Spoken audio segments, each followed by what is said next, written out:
East Coast, always in me. Commonwealth, Lil Joe, getting love from my city. Yeah, I roll call for the DMV. Welcome to Nwacanecorsos podcast, where we talk all things dogs.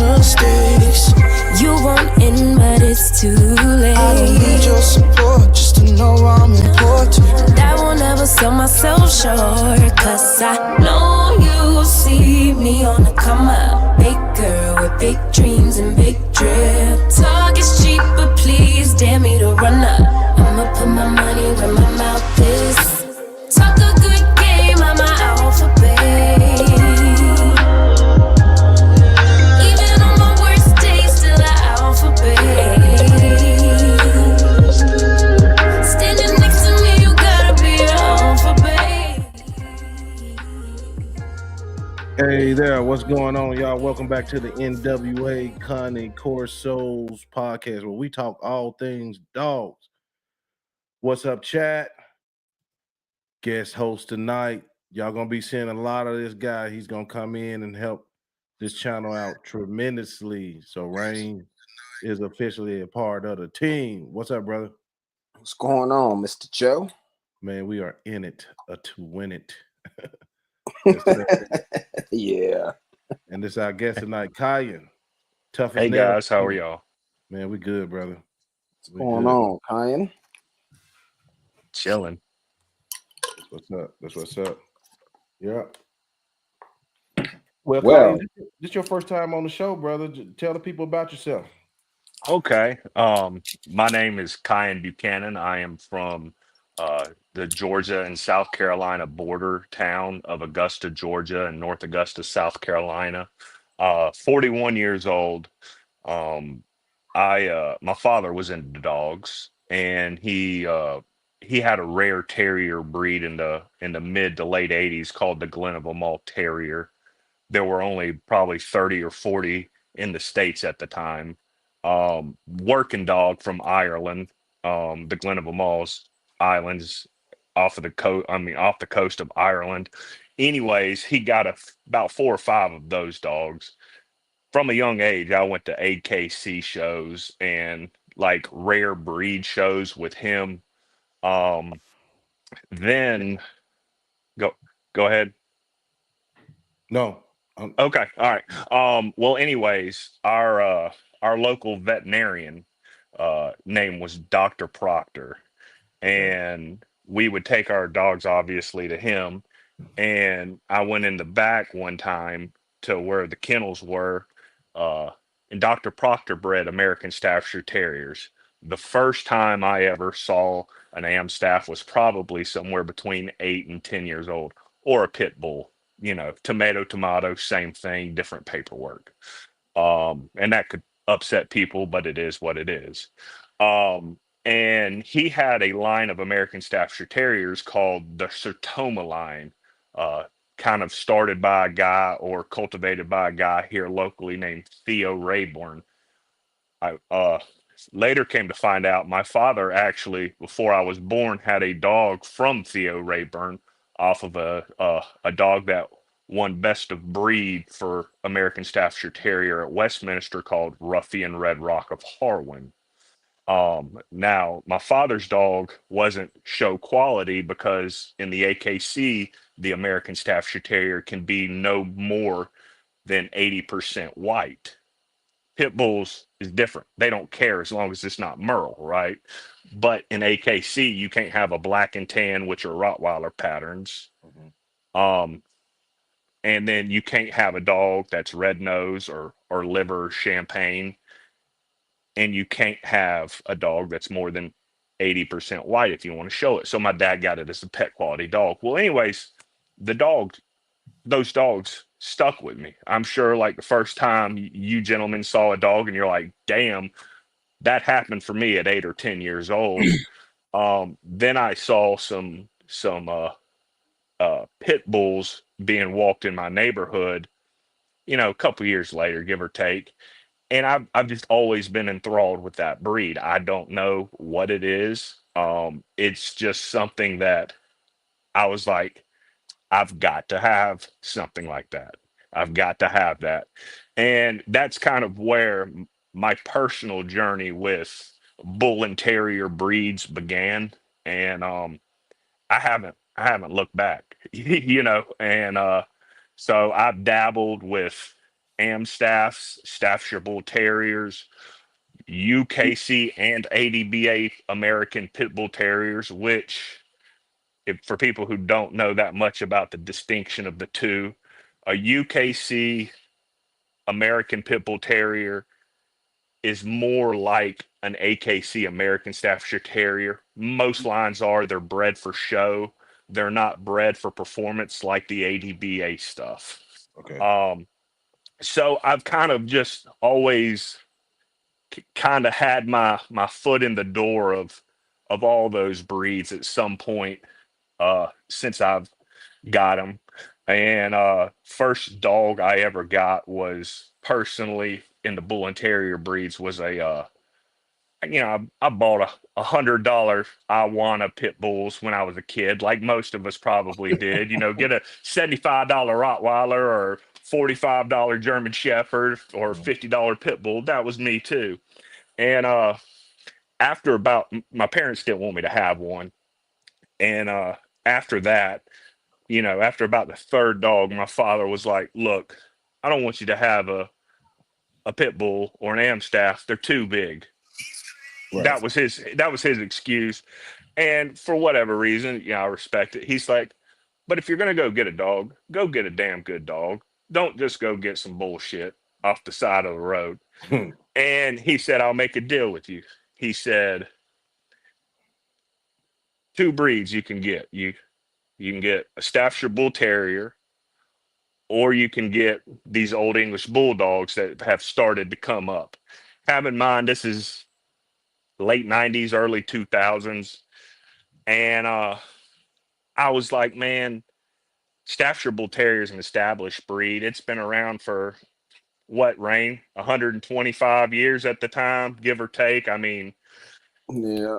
the oldie had only been around for, David Levitt, so what, the 70s at that time, maybe 25 years shooting from the hip on something like that. And I was like, you know what? I want to go with the Staffordshire Bull Terrier. We're talking about the original bull and terrier pit dog of the British Isles that was brought here and then cultivated into the American Pit Bull Terrier, which kind of later became the American Staffordshire Terrier. And so that's what I kind of started with right there. Gotcha. Mhm. Right. You got something for him, brother? So I know this. Because you're what, 11, 12 generations deep going into your program, which is and that's a long time.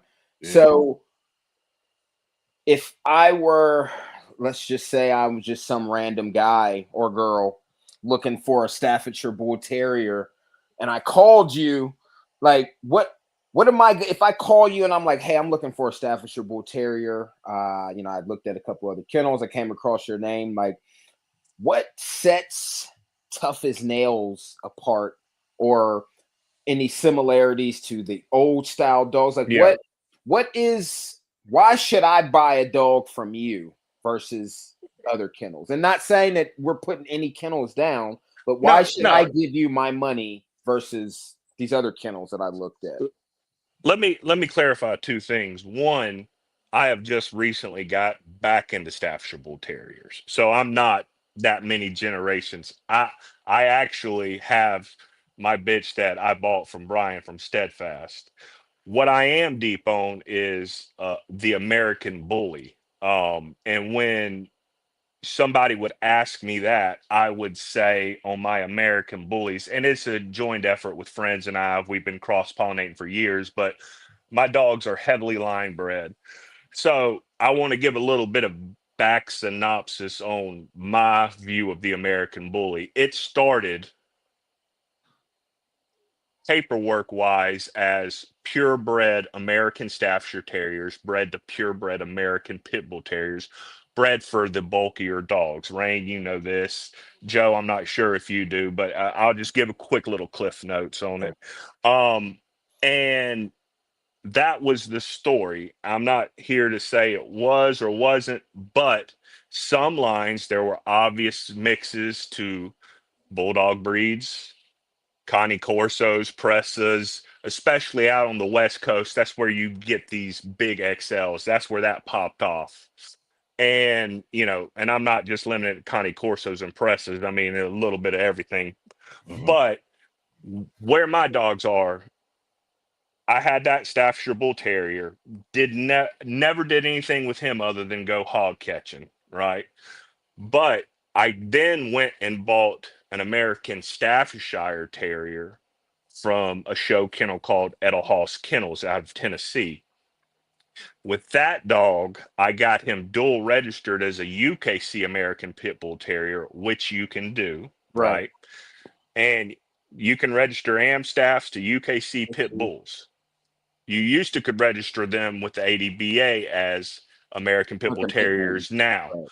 But now they've separated and made Amstaffs their own breed. Anyways, I'm just trying to catch everybody up here. What I did was I dual registered my dog Memphis at a year old as a UKC Pit Bull, started breeding to some dogs that were kind of third or fourth generation Razor's Edge or Gaudy line, gray line dogs, if you will. And I kind of knowingly but unknowingly blended my Amstaff blood into the third, fourth generation of what would be known as the American Bully. And I've just really line bred on that. Outcrossed every 3 or 4 generations to be able to tighten it back up. And if somebody were to ask me what sets my dogs apart is functionality. You're not going to get these English Bulldog or Old English Bulldog phenotype dogs. You are going to get a dog that looks compact and proportional with muscle, with nice cut, athleticism for the size that it is. And that's what I would tell them. I don't need a paperweight for a dog. I don't need an ornament. I want a dog. And that's what my dogs are. I'm in South Carolina. Most of my dogs stay outside. And it's 90-degree humidity here 7 months out of the year. I mean, I'm sure Arkansas is not that much different. I mean, it is hot here. My dogs have to be durable, able to withstand elements, here, namely heat, and and be healthy, and that's what I would tell them. I'm not the best salesman, but I'm confident in my dogs. You know what I mean? You said it took some buddies of yours that you've been working with. So we kind of refer to them as kennel partners. How did that relationship work? Because each man have his vision, or was it more so a purpose of what the dog did instead of what the dog looked like? No, I mean you for me personally, what I consider, I don't think any of us would consider ourselves. We've never thrown that title around kennel partners. We've all kind of done our own thing, but cross-pollinated. Buddy can come over here and pick up a dog and say, I'm going to breed it. Around kennel partners. Right. Oh, I'm getting a backdrop sound. But no, very much I bred my dogs for functionality and looks. They are not, quote unquote, my bully dogs. They're not working dogs. You know what I mean? Right. But they are capable of doing work if you wanted them to. Right. You know what I mean? Yeah. So yes, I bred my American bullies on kind of a look standpoint, kind of like the American Staffordshire Terrier. I mean, that's what most of the people do. My dogs right now would probably be considered, if you had to classify them, a classic or a pocket style dog. They go 15 to 17 inches on my dogs, and anywhere from 40 to 65, maybe 70 pounds. Gotcha. What you got, Rand? So, well, we just did that the Pampas dog, right? Yeah. Yeah, the Pedal pedal Pampa. pampa. So this is who actually put me on to that dog, because I had never heard of this dog before. Yeah, And you then- told me that. Yeah. yeah, and then ended up meeting Lissandro Lieback through Cayenne. So what I know this, but a lot of people don't know about that dog. I know people who obviously have been on this channel recently have, if they didn't before, they learned about this dog. Having the dog that you have and the dog that you just described, that we just asked you about, what attracts you to a dog like that? Because I know if you could get one of those dogs, I know that you would. I know we talked about that. So what? Because not to say that there aren't some similarities, but it's a bigger dog, all around. It's a newer breed. It's bigger. What attracts you to that dog in comparison to what you already are you dealing with on a daily basis? 100%. I'm a fan of the running mastiffs. I mean, that's what I classify. I'm a fan of Scott Performance American Bulldogs. I'm a fan of Manson Family Band Dogs. I'm a fan of, Pressas and Corsos.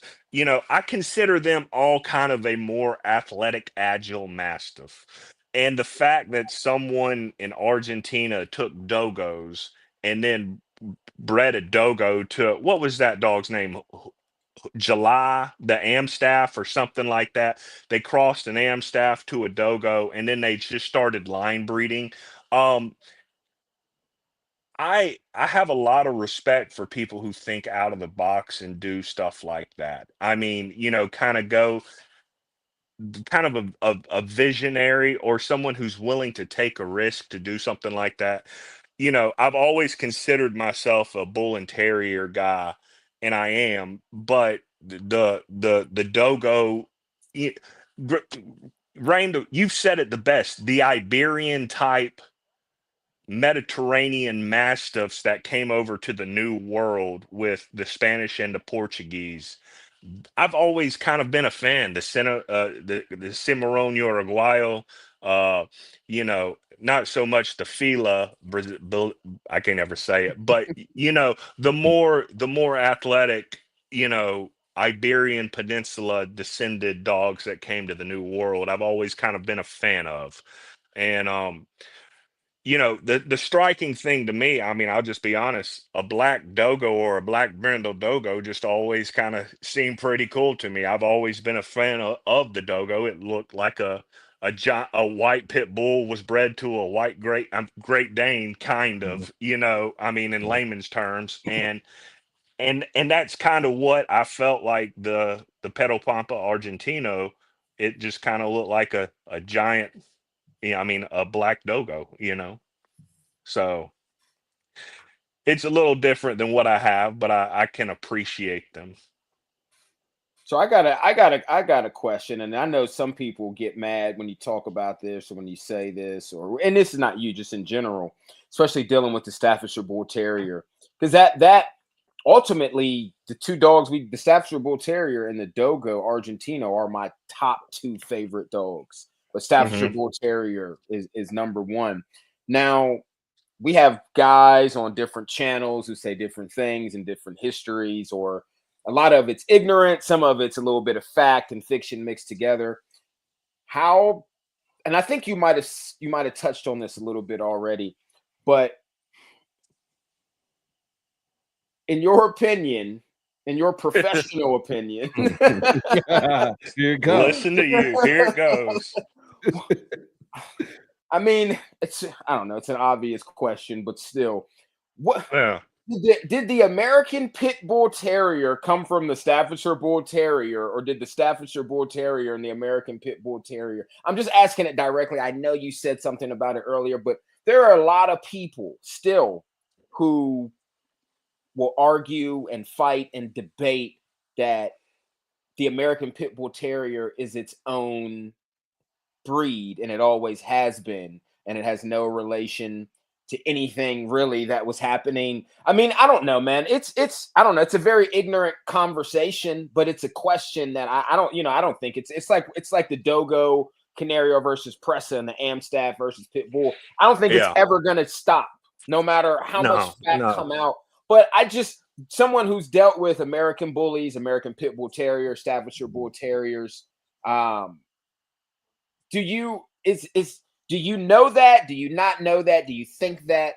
I mean, I know that Staffordshire Bull Terriers came first. There's no way anything that has 100%. I mean, you're gonna have your diehards that want to segregate all of them when they're really three different versions of the same the same breed. dog. Well, it's like And Brian from Steadfast will attest to this. And he and I Yeah. have talked numerous, just like you and I, Rain.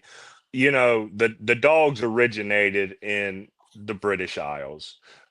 Where they came from before that, I've heard rumors of Spanish Bulldog coming up to the British Isles at some point to help cultivate it. Who knows? But the dogs came with settlers to the Newport, Massachusetts area, namely where John Kobe was from. I've heard, came through the ports of Charleston and Savannah down in my neck of the woods. The New Orleans ports, you had a lot of Irish going down to the Louisiana area as well.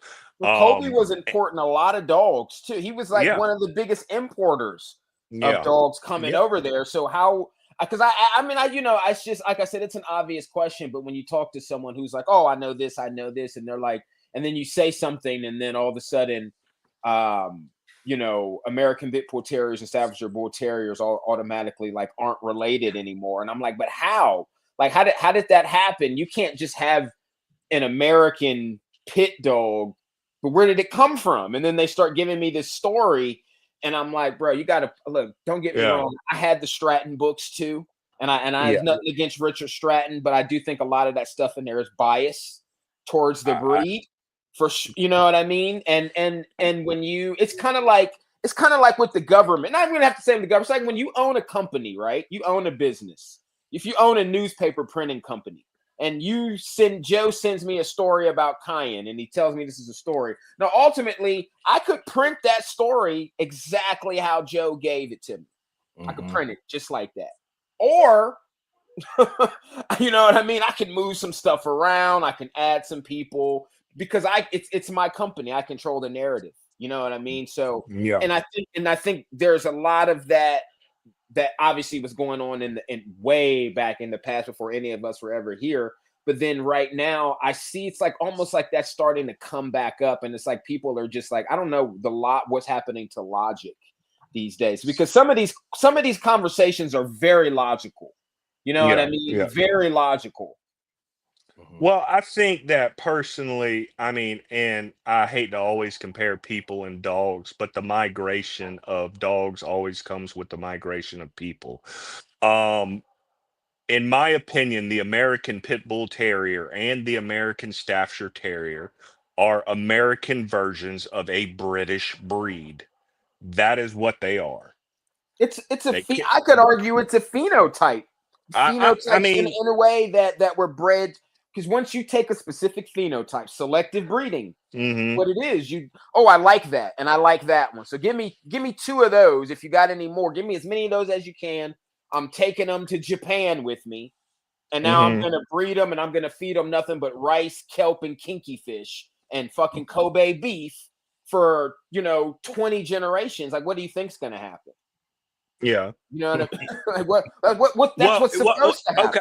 Okay. I saw y'all know the comedian Paul Mooney, right? Oh, one of my favorites. He had a joke, and he was talking about race, but at the end of it, he said, if you take an African zebra to Canada, it doesn't in one generation become a Canadian zebra. It's still an African zebra. Now, generationally down the road, that's a different story. Right. But I think that's what people. It's such a complex matter, because is the American Staffordshire Terrier, the American Pit Bull Terrier, and Staffordshire Bull Terrier, can an educated eye tell the distinction between the three? Yeah, you can. But I'll tell you this. Up until 15 years ago, you could register an American Staffordshire Terrier and a Staffordshire Bull Terrier with the ADBA as an American Pit Bull Terrier. And what does that tell you? That's the premier registry for performance bred game dogs. So, you know, it it's a conversation that no one will ever win. You can just have your opinion. But I mean, Rain, you and I have a lot of books. I've spent a lot of times on all three of those breeds' yards. American Bully, different thing.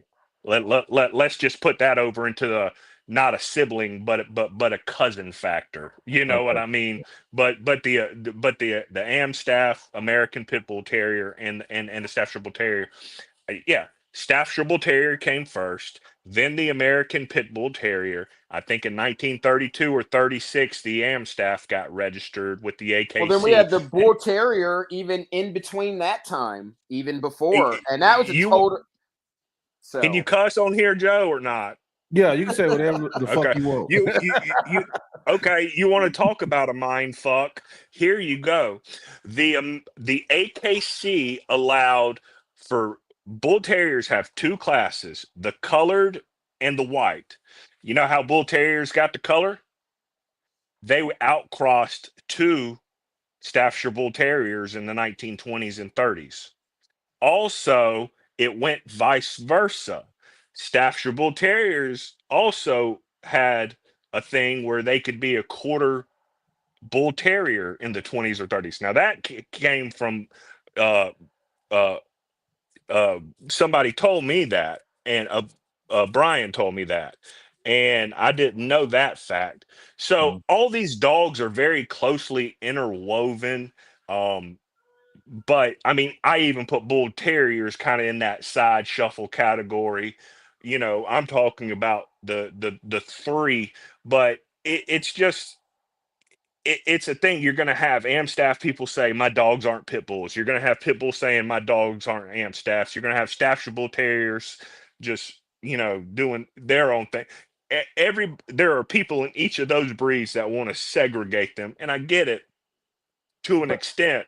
what about But that don't one? deny what don't deny you're at the bottom of the pyramid scheme, and the pyramid scheme all goes up to Staffordshire Bull Terrier. Yeah. What about that one breed? That one dude got what is it called?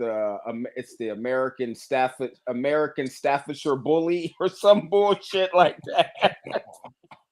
What's that guy?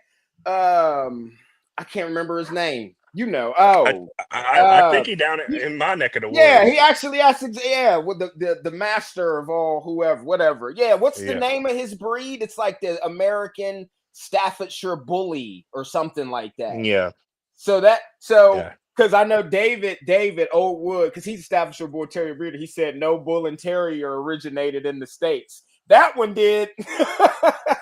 Mhm. Wood Staffords. That one damn sure did, because yeah. I would tend to agree with David. I mean, I think that's kind of what I just said. I feel like For sure.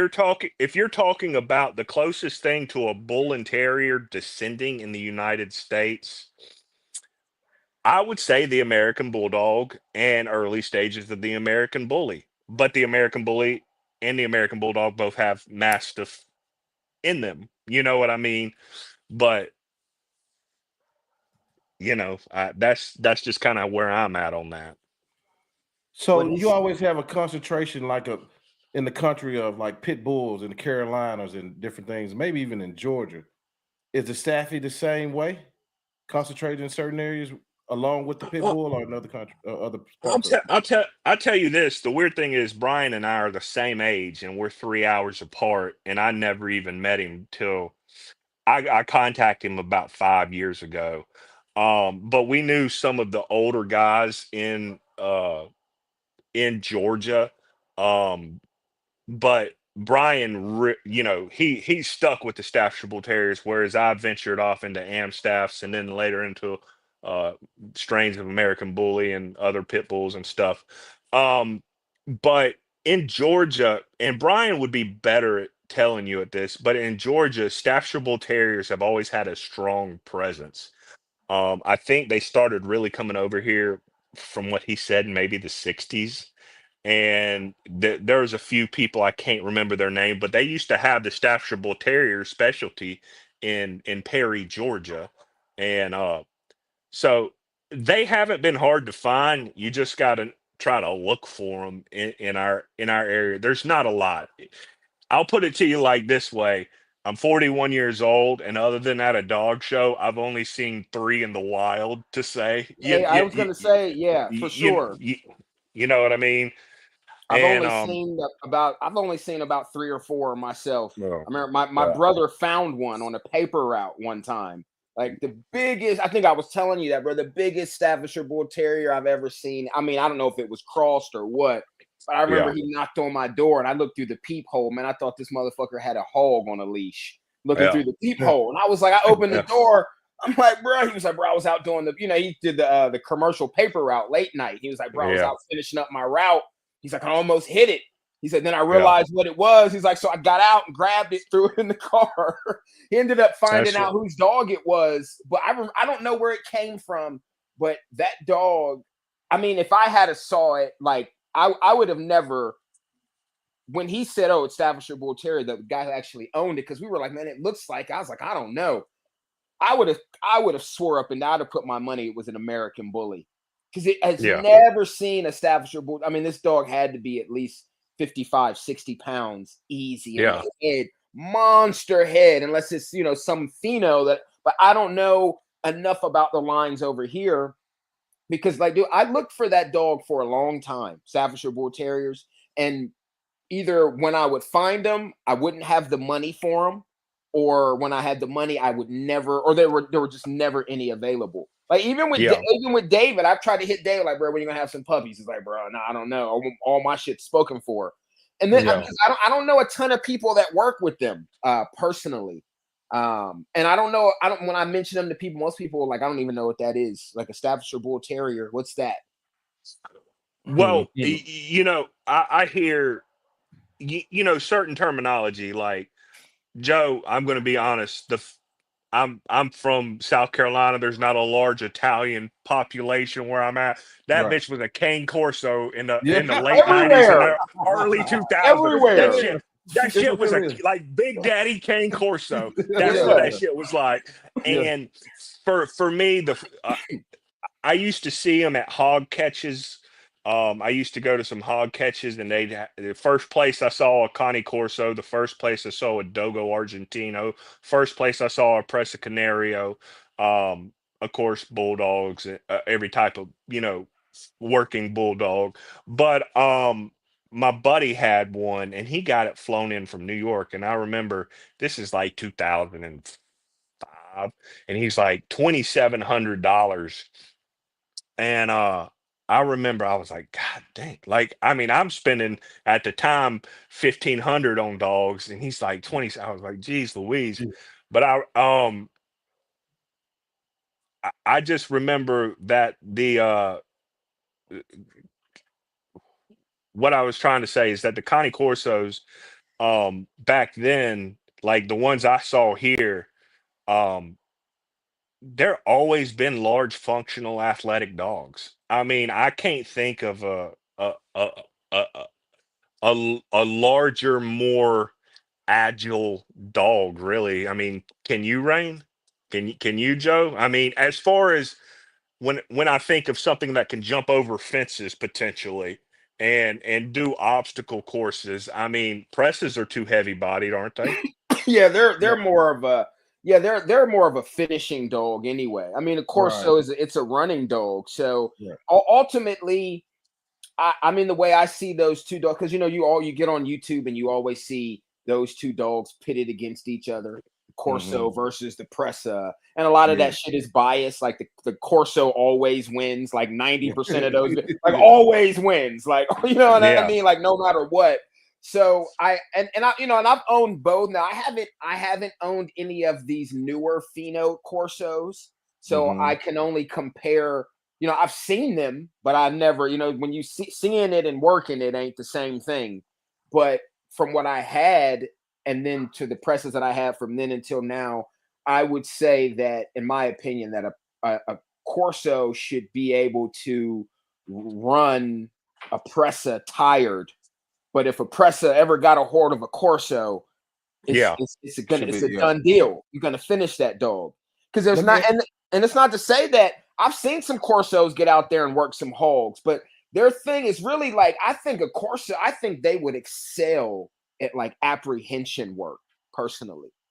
I personally think they would excel in the apprehension field. Let me ask you this, Ryan. So you had them Corsos back in the day. How hot were they? Because the one I had, they almost looked like little bears back in the day, and Man, they were mean as fuck. There I'll be was right back, guys. Yes, sir. so I saw a bunch of different styles of Corsos back then. Yeah. I saw some of the more like thicker coats, more that had a coat. I remember we got some down in Tennessee. My dude, we went down there. They had coats on them that kind of resembled chow coats in a way. You know how chows kind of got that extra elastic coat? Yeah. It was way more elastic than I never had a Corso that had a coat like that. All the Corsos I had, the coats were real tight fitting. I did have this one that was a Belmonte dog that was real. That she was actually the only one I had that was hot. If I'm being honest, she was extremely protective of me. I never walked her on a leash. I never leash trained her because she would never leave my side. Actually, that was the one I told you. The vet cut her ears upside down. Yeah, I mean, that was the one the vet cut her ears upside down. But yeah, I had got her because the other dog that I off of the Scandifio lines had got parvo, and I put him down. So I ended up with that dog. Now she was a biter. She would, if she didn't know you, she would bite you. If I didn't do a proper introduction, she would bite you. But all the other dogs that I had, all the other Corsos, and I had quite a few of them, I wasn't that impressed with them, to be honest with you. But as I got more into it, I didn't have a lot of information that I had about the dogs, let's say 7-8 years down the road, then I could have then known like, oh, well, fuck, bro, I probably wasn't even, I can't even give this dog a fair go because I just had a big mutt. You know, I just had a big band dog that wasn't even solidified yet. You know, is the way that I kind of see it now. Yeah. Let me ask you a question, Rain. Do you think that bigger coat, thicker textured coat came from Rottweiler? I mean, because I'm not an expert. I'm not an expert on Corsos, but I've heard Boxer, Rottweiler, all that stuff. I mean, on certain strains. I mean, the Neo has a pretty elastic coat, and you could tell that it wasn't necessarily a Neo coat. I mean, it was. I mean, the Neo coat and the Chow coat are very similar. They're not the same. They're not identical by any means, but they have similar textures and elasticity. But they are different. Like the Chow coat, in my opinion, has it's a more oily, like Shar-Pei too. It's more oily on the coat than like a Neapolitan. But it was, I would say it was a mixture of the Rottweiler and the Neapolitan. But then it's like kind of like with the Pressa or with any breed, like what dog went into what in what way? Was it a Neo into a Rottie Pitbull, or was it a Rottie Pitbull into a Neo? Because all that shit matters. How the dogs go in. So it also matters the timeline. Like what kind of English Bulldog went into the Dogo Argentino or the American Bulldog? For sure. Because the English Bulldog 80 years ago isn't what Uga is today. For sure. For sure. Right. You know what? And then since I've been doing this, bro, sometimes I just be listening to people. I'm like, oh my God, the stories on all these breeds sound similar. Like y'all was talking about 3 different types out of one dog. This sounds like the Corso. You know what I mean? A lot of the I think see, and this is where and I definitely want to talk about that the American Sentinel. I think a lot of people and I've said this before, don't really understand phenotypes and genotypes. And I think it's I don't know, maybe in the canine world it's harder to grasp because I mean I don't know, man, because we can sit here and contemplate why people aren't getting it that would be a never-ending story. But for whatever reason, they aren't getting it. And in the reptile world, and even in the cannabis world, and you talk about pheno hunting, and you taking that shit like really serious. So like when you pheno hunt, right? When you go pheno hunting for cannabis, when I'm looking for genetics or anything, like I need to, everything that I get has to be able to line up with the original phenotype that I picked. And I think that's the problem, is that's not what's happening. And so when you don't understand what a phenotype is, and you don't understand that you bought a like Amstaff Pitbull, those are phenotypes of each other. Like they're brothers. They're not cousins. I know people are like, oh, they're related. Yeah, of course, they're brothers. They come out the same litter. They're the phenotype. One brother became a lawyer and one brother is a criminal, but that doesn't make them not brothers because one's a lawyer and one's a criminal. They got the same mom and the same dad. But you and your mom and dad you and your brothers, you could have 4 brothers and y'all could have different noses, different heights, different hair colors, and all that stuff comes down from other grandparents, on down 4 to 5 times grandparents on those bloodlines. So I think that people don't really understand what phenos are and how they work. And I think to give people a better understanding, you might need to deal with reptiles or start breeding plants and things like that, because the canine gene is real soft. And I said that before. So like you got your alibis, you got your American bullies, I got Pressas. 10 years from now, 15 years from now, depending on how we breed those dogs, they could look totally different. Totally different, yeah.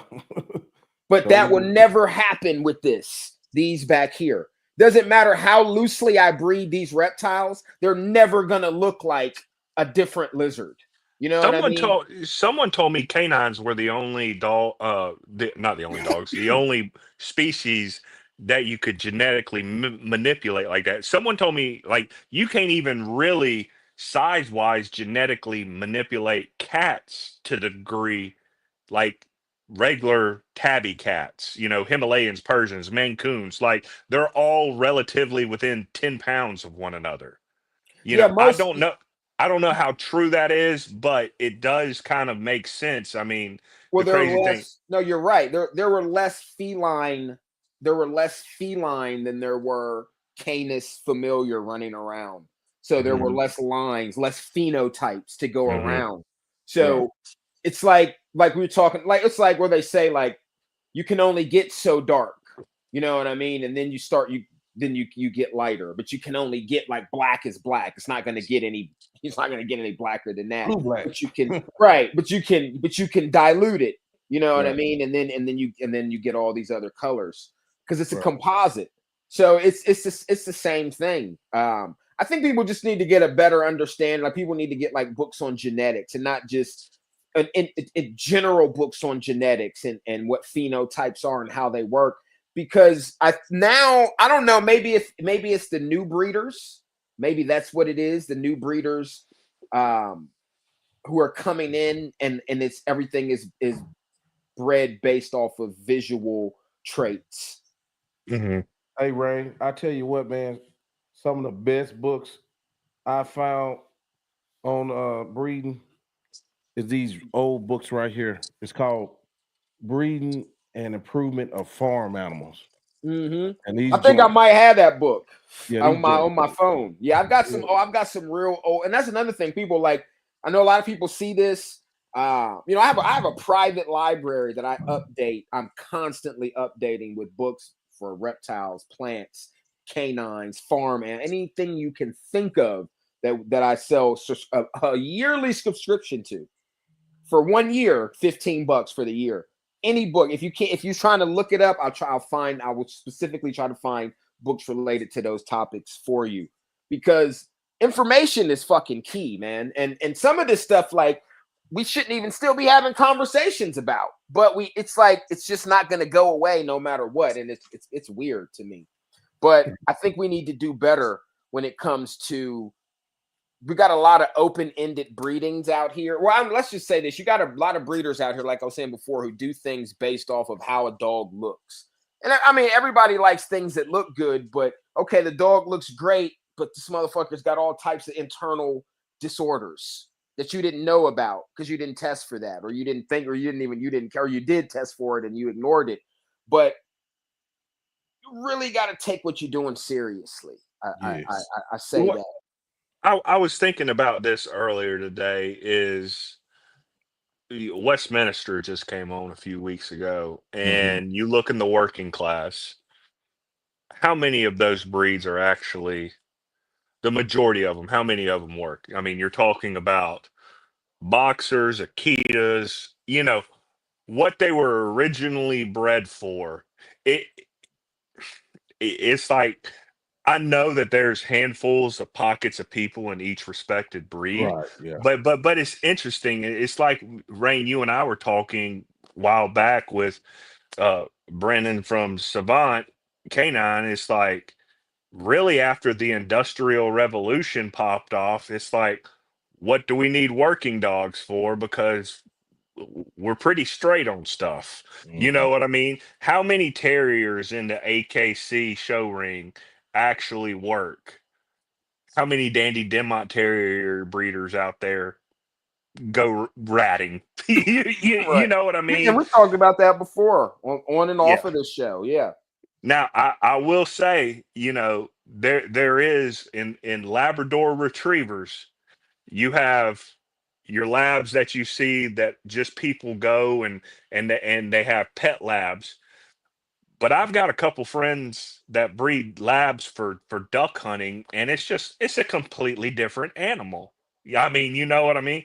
45 to 70 pounds and just ready to go at the drop of a dime. And it's interesting because, you know, we tend to think of, or people tend to think of the American Staffordshire Terrier and the American Pitbull Terrier as two different breeds because there's two different paperworks, two different registries. But there's a lot of segregation within breeds. Like you said, people try to start saying Dogo Canario, or then you had Dogo Argentino, and then I think at one time they were calling it the Argentine Doggo. And I'm not even sure if that's a correct methodology. But then you have like the Dotson and the Tickle, and one's working and one's, but they're all registered under the same thing. And it's just, that's an interesting thing to me. Whereas you have these pockets of working people within the same registry as the show people, but the dogs don't. You can tell they're the same breed, but they're not that closely You can tell the resemble. pheno, and that's all phenotypical at the same time because you're taking that breed. You could have, and here's the thing, and this is what's crazy about, especially with the canine gene, is you can go to a kennel, right? You can go to a kennel and get some golden retrievers, $400 dogs, right? And let's say they got a couple lines, and you buy 2 or 3 dogs from them at $300 a piece. They got papers on them, AKC, but they're not very good dogs at all. You go there, you see them, but you're like, whatever. You buy the dogs; they're not great dogs by any means. But then you start working with the dogs. You put them on a different diet, a different regimen. Then you start breeding the dogs. And then you get a couple new dogs to breed in with those dogs. And then before you know it, now you have this, you've taken this phenotype and you've turned it into something, you know what I mean? You've turned it into something else. And you can definitely do that with canines. I think some people, they get disappointed and what either happens is they either get rid of the dog because it doesn't turn out, or they go ahead and breed the dog anyway. Like, matter of fact, like, I just saw somebody who, I mean, I don't even know if you could even really consider them a kennel or a breeder, honestly, because they only got a couple. They really literally only have 2 dogs on their yard, and nobody studs to their stud. So you taking your bitch to somebody else. Like, that's pretty sad, in my opinion. So you don't even have enough faith in your own phenotype. You know what I mean? That you had to take your dog, you had to bring somebody else's shit in to your yard. And there's nothing wrong with outcrossing, but you're really, ultimately, your outcross is really only supposed to happen at 2 points in time, generally in the beginning. When you first buy your dogs, you do your outcross, and then you're doing all your line breeding and your inbreeding. And then once you lock your genes, and then you do your outcross again to prove your shit out. But that generally that's how it goes. But these days you got a lot of open-ended shit happening. Like, oh, that dog looks good. I'm gonna breed to this, breed to this, breed to this, breed to that, breed to that. And then you wonder why you've gotten so far away from the dog you started with. That's one of the saddest things I see. And what the telltale sign, and I'm sure people will get pissed off with, fuck it, is reading the pedigrees, man. You be looking at a dude that's been in like 15, 20 years, like, dude, all that you were doing was just blam, blam, blam, blam, blam, blam. I'm like, yes, that's scatter breed because it's visual. Like, oh, he looked good, that dog looked good, she looked good. But and I see a lot of, what's crazy is I've talked to a lot of these new guys who have supposed to have gotten information from older guys, and that's what they told them. And I'm like, they told you to scatter breed? Well, they said they told me to just find the best dogs that I can. And I like, but how do you go about, that's what I said, how do you go about finding the best dogs that you can? Did they tell you how to do that? Or did you just say, go find the best dogs that you can based on what? Like you said, based on what compared to what? Mm-hmm. The best dog compared to what? Which is why I asked Kyan in the beginning, like, if I looked at this guy's American Bully or Staffordshire Bull Terriers, and I think he's got some okay dogs, and then I see your dogs, and those dogs are pretty solid. So at this point now, I need to see, like, one, who's gonna make me the most comfortable to get my $1,500 or $2,500. And then it comes down to what Kyan was saying. Okay, what you doing with these dogs? Because I know Staffordshire Bull Terrier is supposed to do this. So are you doing that with your dogs? Are you taking them like David, like Oldwood, like he take his dogs down into DC and to go ratting out and Adams, Oregon. I seen him. So you probably know my boy. Yeah, you know my boy. I got to make a journey up there and take Lucy with me. I want to see if she gets. I was supposed to go up and do some stuff with Brian, but I hadn't been able to get up there. I think that, like, when you're talking about, like, I'm saying this from a breed like the American Bully or the American Staffordshire Terrier. This is my opinion when it comes to looking for a stud. I personally am not trying to completely change how my dogs look. I like how my dogs look. Might try to tweak a thing here or there, but I would probably, no, I'm not going to say probably, what I would do in a situation whereas I would not want to breed to an extremely tightly bred stud because my dogs are extremely tightly bred. I would want to breed to a stud with a little bit looser of a blood because at the end of the day, I want to further my program and my look. Right. You don't want your shit battling in the I don't want my shit battling. I want to pick out the cream of the crop pups, what I'm looking for, as opposed to taking it to an inbred father to daughter or mother to son dog that's just pre-potent. I want to breed my line of dogs, and this isn't trying to sound kennel blind. I'm looking for an outcross. I'm not looking to breed your line of dogs. You know what I'm saying? Like right, and that's what I was saying. Right.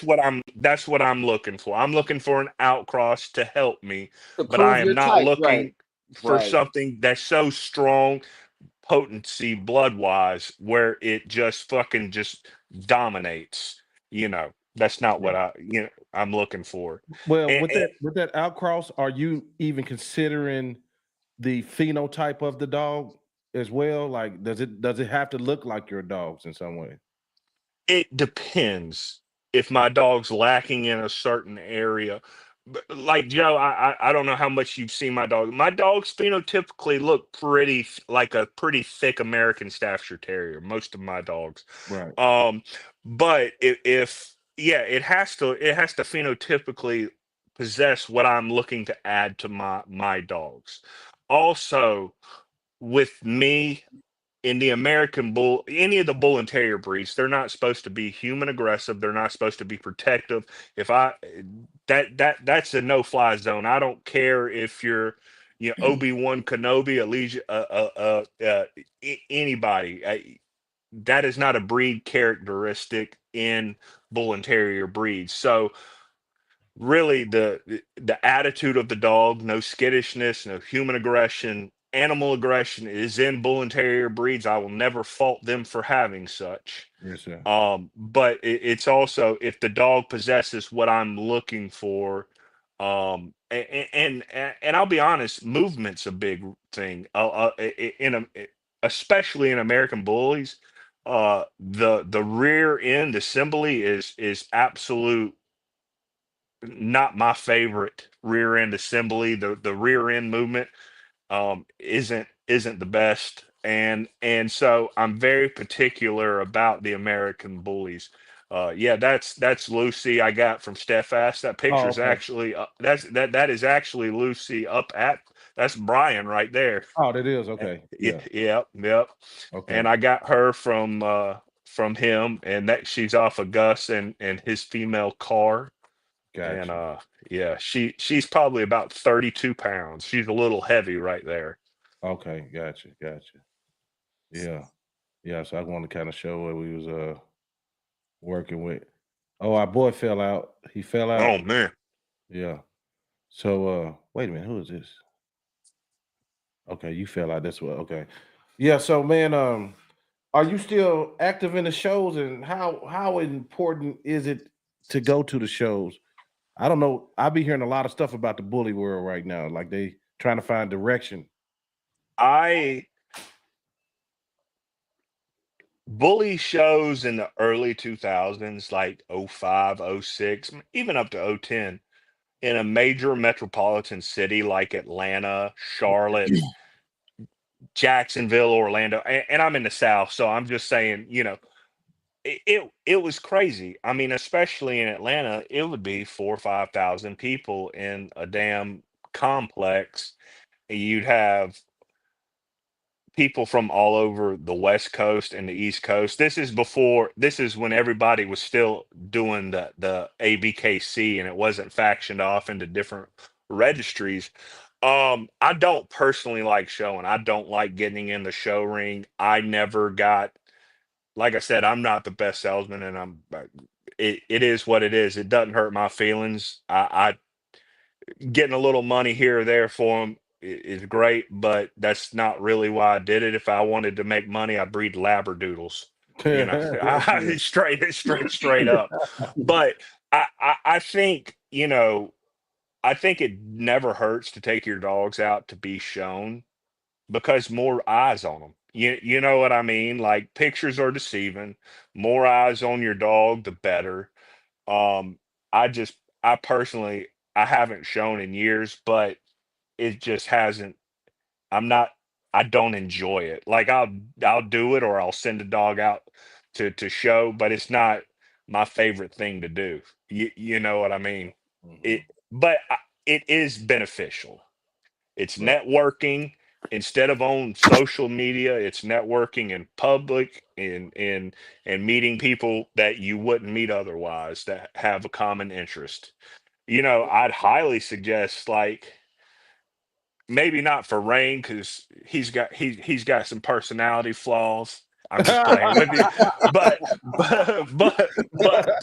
but I highly suggest if there's ever a Connie Corso or an alibi thing close to you, Right. to go Definitely. to go. Yeah. It Yeah. won't hurt. I'm going to a Staffordshire Bull Terrier specialty in Concord, North Carolina in July.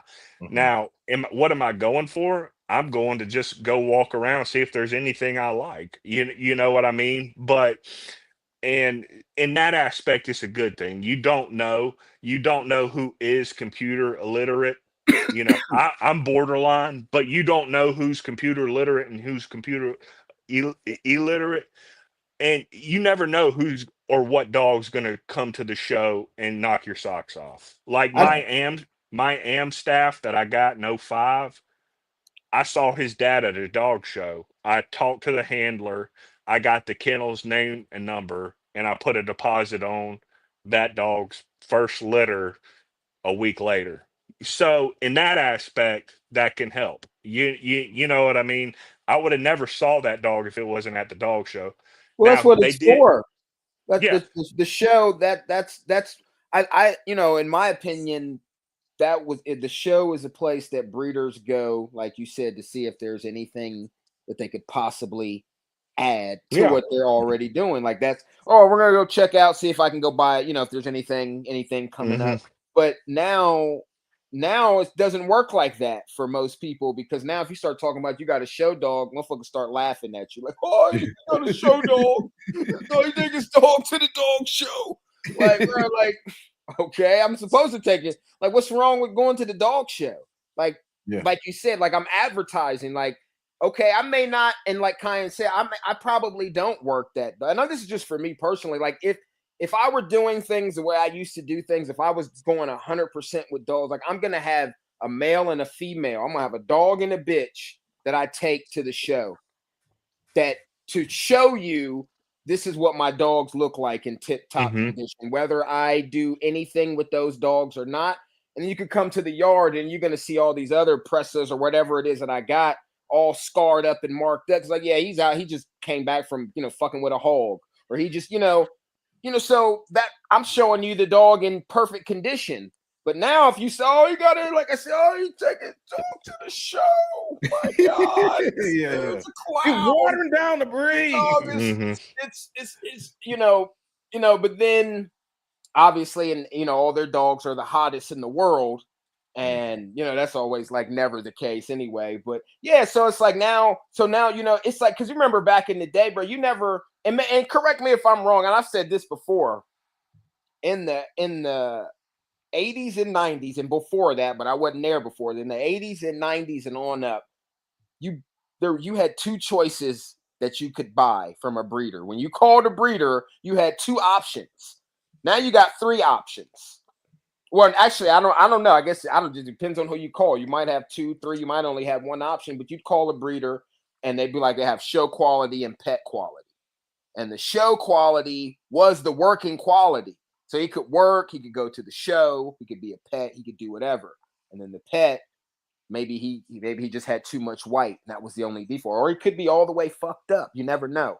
You just, and they would let you know that. But now, I guess because guys got dogs, most people have dogs that are not show quality. It's all about the working dog. Working, my dog working, he working. And those are the guys who are laughing at you when you're talking about shows. But then when you go and look at them, they're not even working their dog. The dog is just training all the damn time. He's never working. He's never doing any work. But how did you just sell that man a working dog for $3,500 and he ain't got no job? Like, I don't understand that. So you're laughing at the show. You're selling working dogs that don't have a job.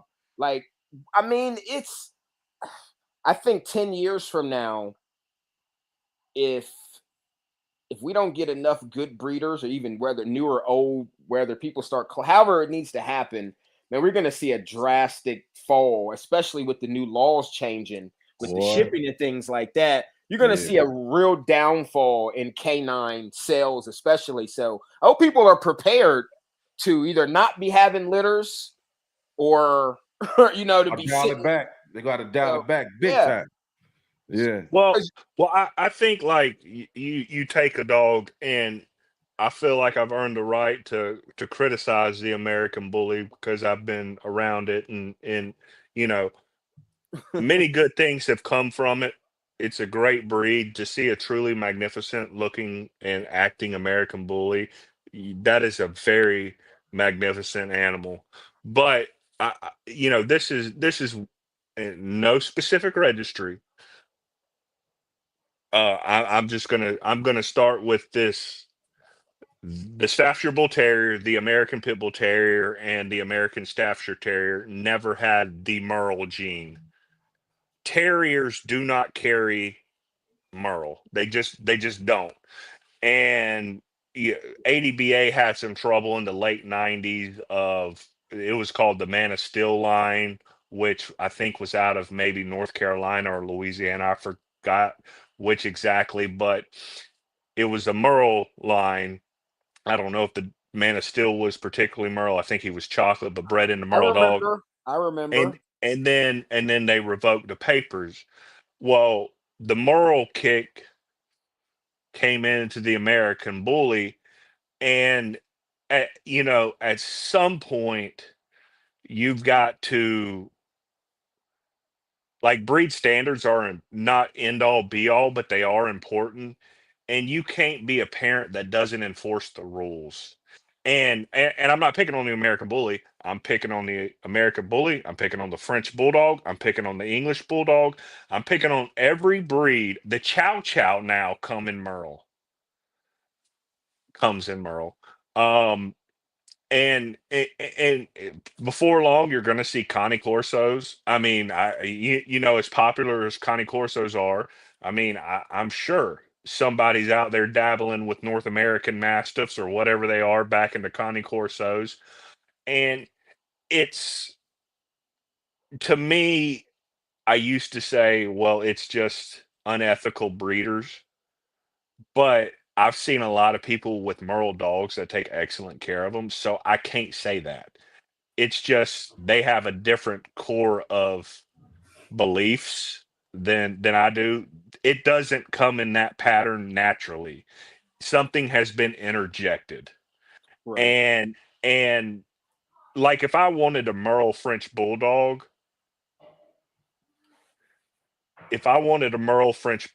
number one, I would know that it's not a purebred French Bulldog. So I wouldn't be deceived. If I wanted just a neat little pet, like, hey, I'm going to go get me a Merle fluffy French Bulldog. But that shit's got part Pekingese in it or Chihuahua in it for the Merle and there's the some people that you can't There's say some people that to. don't, and that's deceptive. That's deceptive to a point, because 99 is still not 100%. Well, that's what I always say, because they say 87% on a DNA test is, they consider that whatever the breed is the majority. And I'm like, well, that's, if you're taking a test and you get 87% on the test, that's a B plus. That's but not Joe don't know, right. but I don't believe in embark or any DNA test. Now, the health test might be a different thing, but I DNA tested a dog in my backyard that I've bred for freaking 7 generations on one side, and I bought the mother, and I know what she came from. And that dog is 18.75% American Staffordshire Terrier. Embark did not pick up a single bit of American Staffordshire Terrier. Wow. And the American Staffordshire Terrier line came from my shit. I did the breedings here. I bred from father. I bred from 05 to about 2014. And then the dog out that I had didn't even test out. It just showed 100% American Bully. That being said, it's like, number one, American Bully is only 30 years old, give or take. Well, it didn't pick up any Bulldog. It didn't pick up any Mastiff. It didn't pick up any American Staffordshire Terrier, and it didn't pick up any American Pitbull Terrier. It just said 100% American Bully. So it was an estimation, but if it was a test for us in school, it would be a B minus. Right. What is an American Bully, though? That's the whole thing. Yeah. Even on a DNA test, is 100%. But the American Staffordshire Terrier line is from a very prominent West Coast show line on the mother's side and a very prominent East Coast show line on the father's side, and it didn't pick up any of it. And I was just like, that's when I knew. I was like, oh, this is a rough estimation.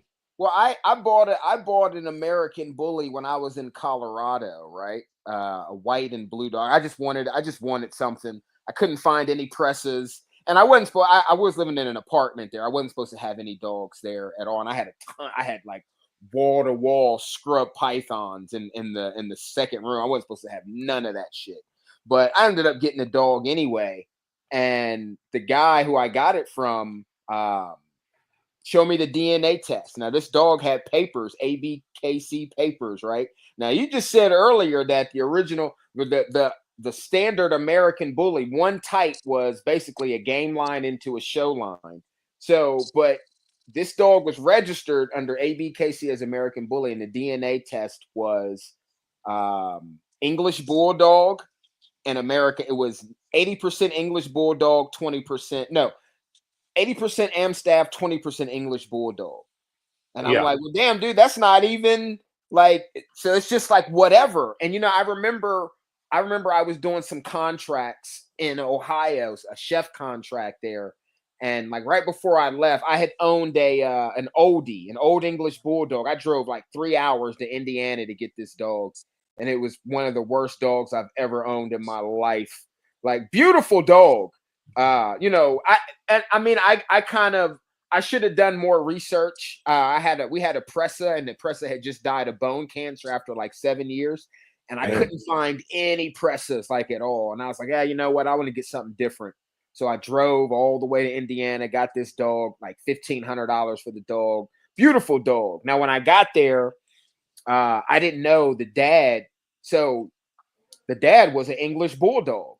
He was a Merle English bulldog. And the mom was an old English bulldog. So I didn't know that. And like I said, it was an impulse buy. That's why I didn't do a ton of because he didn't really know much about the bloodlines, or he's like, oh, I got papers. He's just a guy out on the farm. And so I drove out there. I went out there, and he had a couple Merle puppies running around, and I got this I got a picture of that dog. It was a black brindle dog, had half black face, half white face, dumb as a box of rocks in a dead man's pocket. Boy, just useless.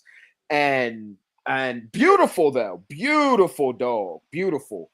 But I called, it had like cattle rustlers on there. So I heard of that kennel before. So I called him, right? California. Yeah, I called him, and I said, yeah, man, I got this dog here I bought from this guy, and he's got your dog on the pedigree. And he was like, man, I ain't never bred no bullshit like that in my life. And so, and this dog had ABKC papers as an old English bulldog, but it was registered as an old English bulldog. And he was like, no, man, he was like, obviously somebody got one of my dogs, and he's like, I ain't never bred no bullshit like that in my life. That when he said I didn't even want the dog anymore. Like, once he said that, I'm like, oh man, like fuck. But yeah, that dog was scared of. I remember I took that dog for a walk one night, late night, and it ran off on me, man. I swear, I almost left it. A plastic. What were you gonna say, Joe? Man, I was gonna get back go back a little bit on the embark testing. I'm waiting on approval. You guys heard of the Dog Genome Project? Yeah. You ever heard of that? So I'm waiting on them to come. I'm trying to. They said they want to do the interview, but since it's a government agency, I'm just waiting on approval. So they supposed to be coming. I'm not sitting here. I'm just saying, and I shouldn't have said that specific place, but it didn't even pick up 18.75, which it said 3 generations. Well, it was inbred on the 4th generation, but it didn't even say pick up a little bit of Amstaff. And that's my point. Like, a lot of time they want you to put in the breed. I didn't put in the breed. I know. I said, if I'm paying money, you're going to work for it. You better get it right. Yeah. Okay. I didn't send a picture in, and I didn't put money in. Now, it got 81.25% right, but the other, 18.75%, it didn't. And so I'm not considering it a fail. I'm just not considering it 100% accurate. You know what I mean? Like, they did pretty good, but it wasn't. It didn't pick up that. And the American Staffordshire Terrier lines that I used in crossing into those dogs, they're not American Staffordshire Terriers lines that were highly interjected into the inception of the American Bully. So they were pretty segregated. So there's no reason that it shouldn't have been able to pick up that Amstaff line, because these were pretty prominent AKC breeders. I just ended up with a Bully Amstaff and ended up breeding it towards. Do you see what I'm saying? Yeah. Like, it was completely separate, so it shouldn't have had a trouble picking it up. But I do think I've heard good things about the health testing and such. That's all I use mine for. Just make sure I'm not doubling up on nothing. The majority of it, I don't, the COI and all that. I mean, I'm not even at that point and stage in my program yet. But see, and to see, like, the COI is something that I don't completely understand. Brian's tried to explain it to me. I've had a couple of guys try to explain it to me, and it's like I'm just not. I'm not gonna sit here and say, like, I don't want to sit here and sound like a fucking flat earther. You know what I mean? But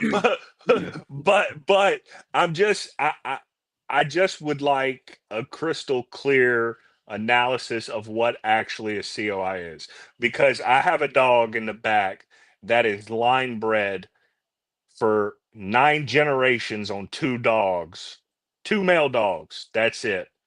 And then I get a COI back, and they're non-related, right? And I get a COI back, and it's only like 6.5% COI. And I'm like, how the fuck is that even possible? Because every dog, I mean, so I just want a crystal clear analysis on how COI works, because that dog, I'm going by line breeding and inbreeding, and that dog is line bred to shitting back. And for it only to be 6.5% COI, I'm just kind of scratching my head, But it's a COI done by American Bully paperwork, which every American Bully at some point is paper hung. So that is kind of an obscure thing in itself. Yeah, that could be the problem, because it's basically all it is basically a calculator that basically you use to tell you if you want to inbreed or line breed. Like, oh, what? No, that's too close. Not going to do that. Oh, well, that's pretty far away. I'll go ahead and do that. Like, it's just it's what you already should know about your dogs. But doesn't that take the fun away of it? I mean, I'm sorry, but that doesn't that. I mean, I don't. If you're not taking risk breeding to create greatness, doesn't that almost? I mean, I get playing it safe, but isn't it almost worth the speculation of it than? I mean, it's like ball python. Yeah. I mean. Most people keep their own records, so I never, have gone off of a database. I've seen them, like I've put in dogs in that I've had, like in the Pressa database, just to see what it would say, like versus other dogs. But I think most good breeders of anything keep their own notes. So ideally, when you are going to inbreed or out, you know what I mean? Like, rather than that's the way I see it. It's just like, I guess for that's just like one for the mainstream, a commercial. Yeah. I feel, you know what I mean? Like, if I were to go pull out my books, like I'd be able to do that. So that's how I see it, as that. It's the same thing. But no, I agree with you. I think it's, I mean, you definitely got to take some risk. I mean, I think with anything, like even with this shit here, like this, like I waste so much money. I want to say waste, but I've lost more money with reptiles to an extent than I have with dogs in certain areas. Like, I probably lost already $3,000 worth of babies that had, like, either the eggs didn't hatch or they hatched. I had one that hatched prematurely, died 6 hours later, or, temps, maybe one night it was too cold in here. So, shit like that. And I'd be like, fuck, well, that's $700 down the drain. You know what I mean? Like, so a lot of that shit with dogs, you don't get in that area. Like, you don't have a ton of, like, I don't recall having a ton of in any, no, I can never say. Maybe I had 2 or 3 stillborns out of all the litter. I haven't had a ton of litters. I've lost a complete litter. I've never lost a litter. I've lost a complete litter before. But it definitely happens with, like I said, with this shit, it's just more, and then the money is more. And then there's really no insurance. Like canines, you got insurance. You can put this shit on your homeowner's insurance. At least, you should anyway. I tell people that all the time. Like, well, put your dogs on your homeowner's insurance. Get them insurance. Because I hear people complaining all the time. And Kaya knows we did unscripted a dog cover for 12. He did 12 or 13 episodes. And every episode I talk about insurance. Because we hear people complain about bills. Oh man, I had to take my dog to the vet. I just spent $1,500. Like, bro, you don't got insurance? Like, no, man, I need to get it. And then a week later, like, oh man, I just back at the vet. Like, there is none of that shit that exists for these animals. And I do a lot of the care and shit here for myself. I've got a little bit of a random question for both of y'all. Yes, sir. I hear a lot about mentors, right? I hear a lot about mentors. What are y'all's opinion on mentors? And then I'll give y'all mine. Are they good? Are they bad? Do you have one? Do you have many? Because It's an overused word. Just because someone's an OG don't mean they know shit. Exactly. I'm just a lot of them do. But I just want like y'all's gentlemen's opinion on that. Well, it's kind of like this. Like I always say, people know me from this podcast, but I always say the real work happens off screen. I've had a lot of success with learning the breed, and I advise if you breed that Corso, you better get somebody who know those lines. You better know people that's been in these guys' kennels and things like that. Now, some of the OGs, if you consider OGs, they're not gonna be doing a lot of talking anyway, unless they really, really trust you. Because everybody gonna screenshot their stuff, anything you say to them, anything they say, type is under ridicule. So, and then you got that dangerous. The more dangerous stage is that guy that been in about 10 or 15 years. He might not even got the best information, but he's the one that want to be the mentor. Even younger than that, they want to mentor 7, 8 years and things like that. But I think it's kind of overrated. You'd be better off finding guys like y'all that's willing to talk dogs. You know what I'm saying? Mm-hmm. That's where my best learning come from. But I have got gold being able to call up bigger breeders and asking short questions, not thinking you're gonna bug them every day. You know what I mean? That's kind of how it worked mine. Yeah. What about you, Rain? Man, that shit to me is like it's just like I'm trying to think of a good word, but I think it's just another thing that people say these days at this point. Like, yeah, so and so, because a lot of these dudes, they don't even be listening. Like they don't even listen to the shit you tell them. So what's the point of having a mentor? I guess maybe if you made them pay you, then they might take you more serious. Because really, that's like me. I'm a consultant. That's what I do. So, basically, I'm a mentor. I got to make sure you're going to pay me.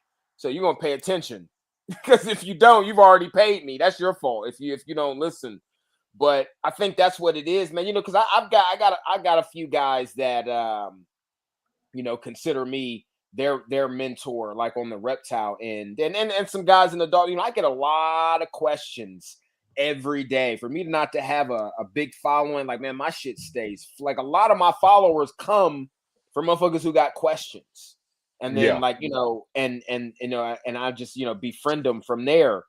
But the whole mentor thing, I hear the word a lot, like mentor. Like, there's I see this guy on, because everybody's got a YouTube channel now for the most part. Yeah.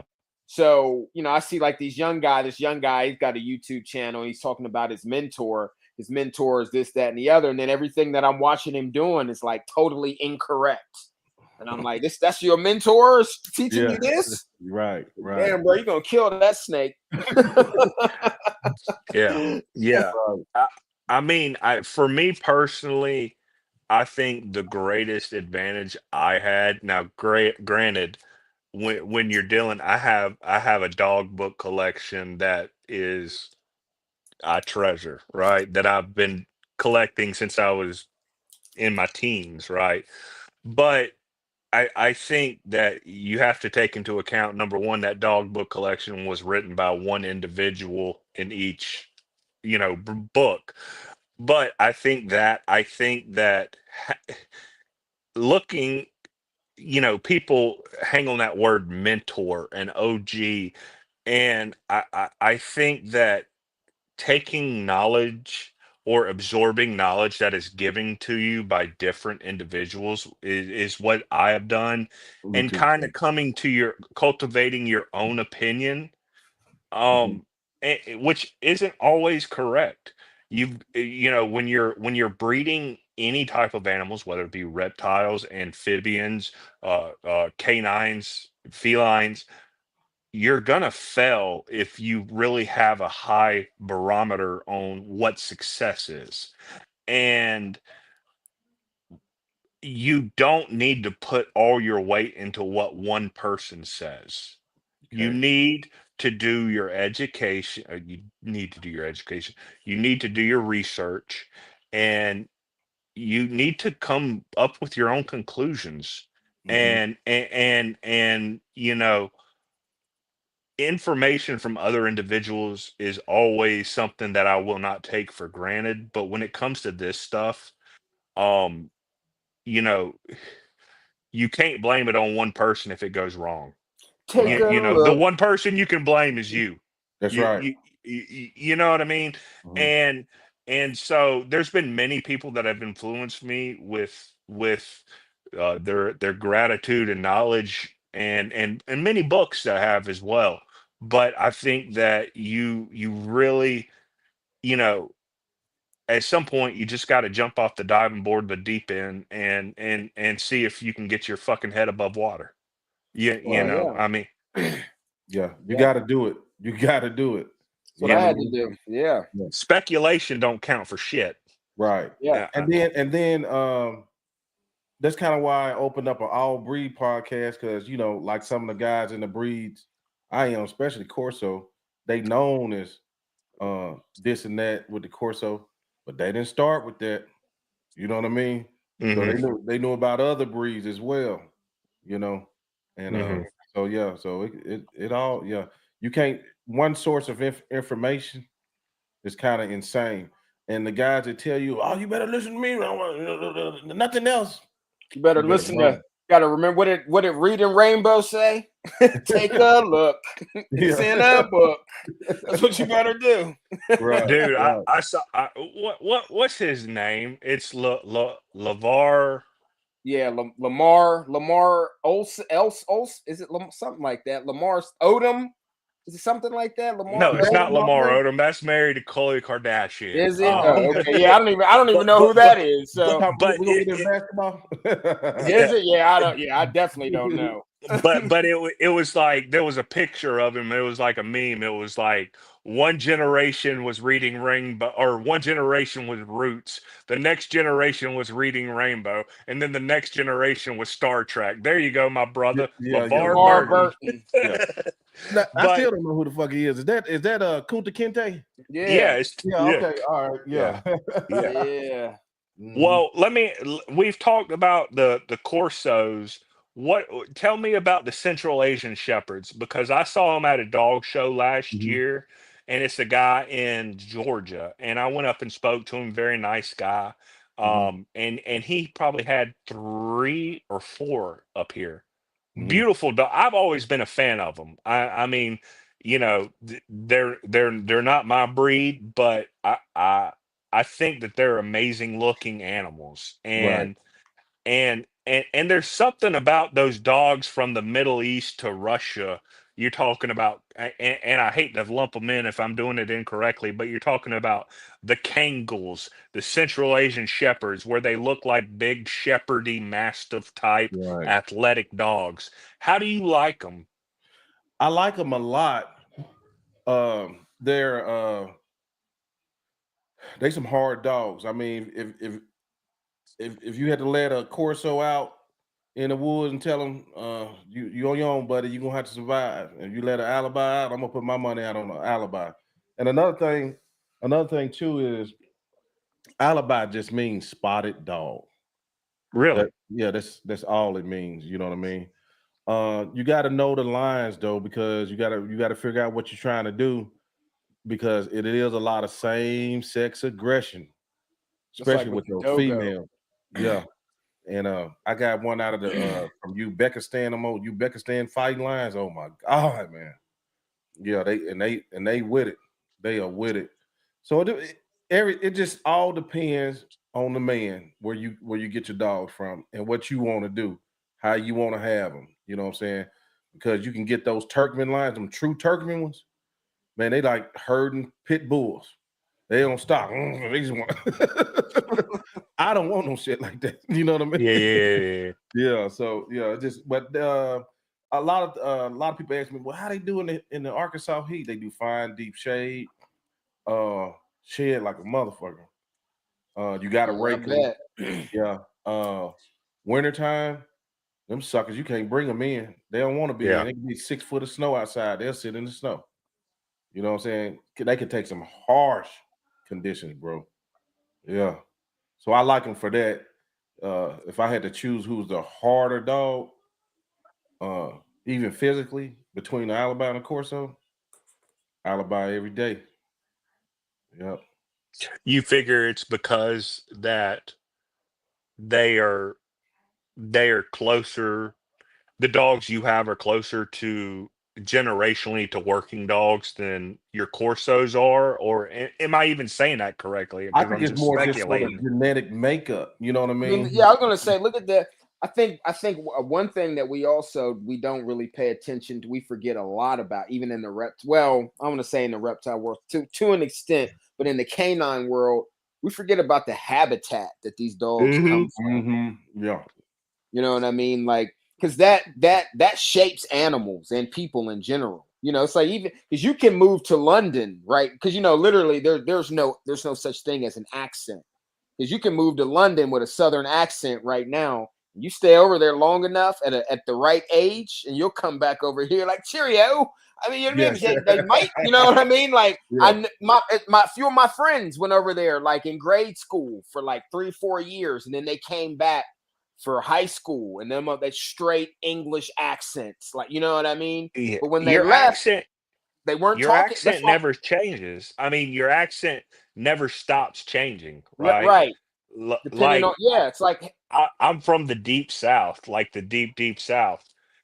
I go up to Boston or my son's 4 years old. We move up to Boston. He's not gonna sound like me when he's an adult male. No. You know what I mean?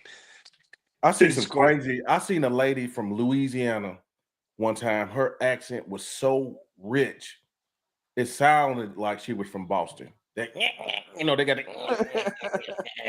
New Orleans is weird. New Orleans is a weird one, because I meet plenty of people from New Orleans around here. If they're from the city and they're from the metro area, and I'm talking white and black, yeah, they almost sound like they're from the 5 boroughs of New York. I don't. You know exactly what I'm saying. Yeah, they do.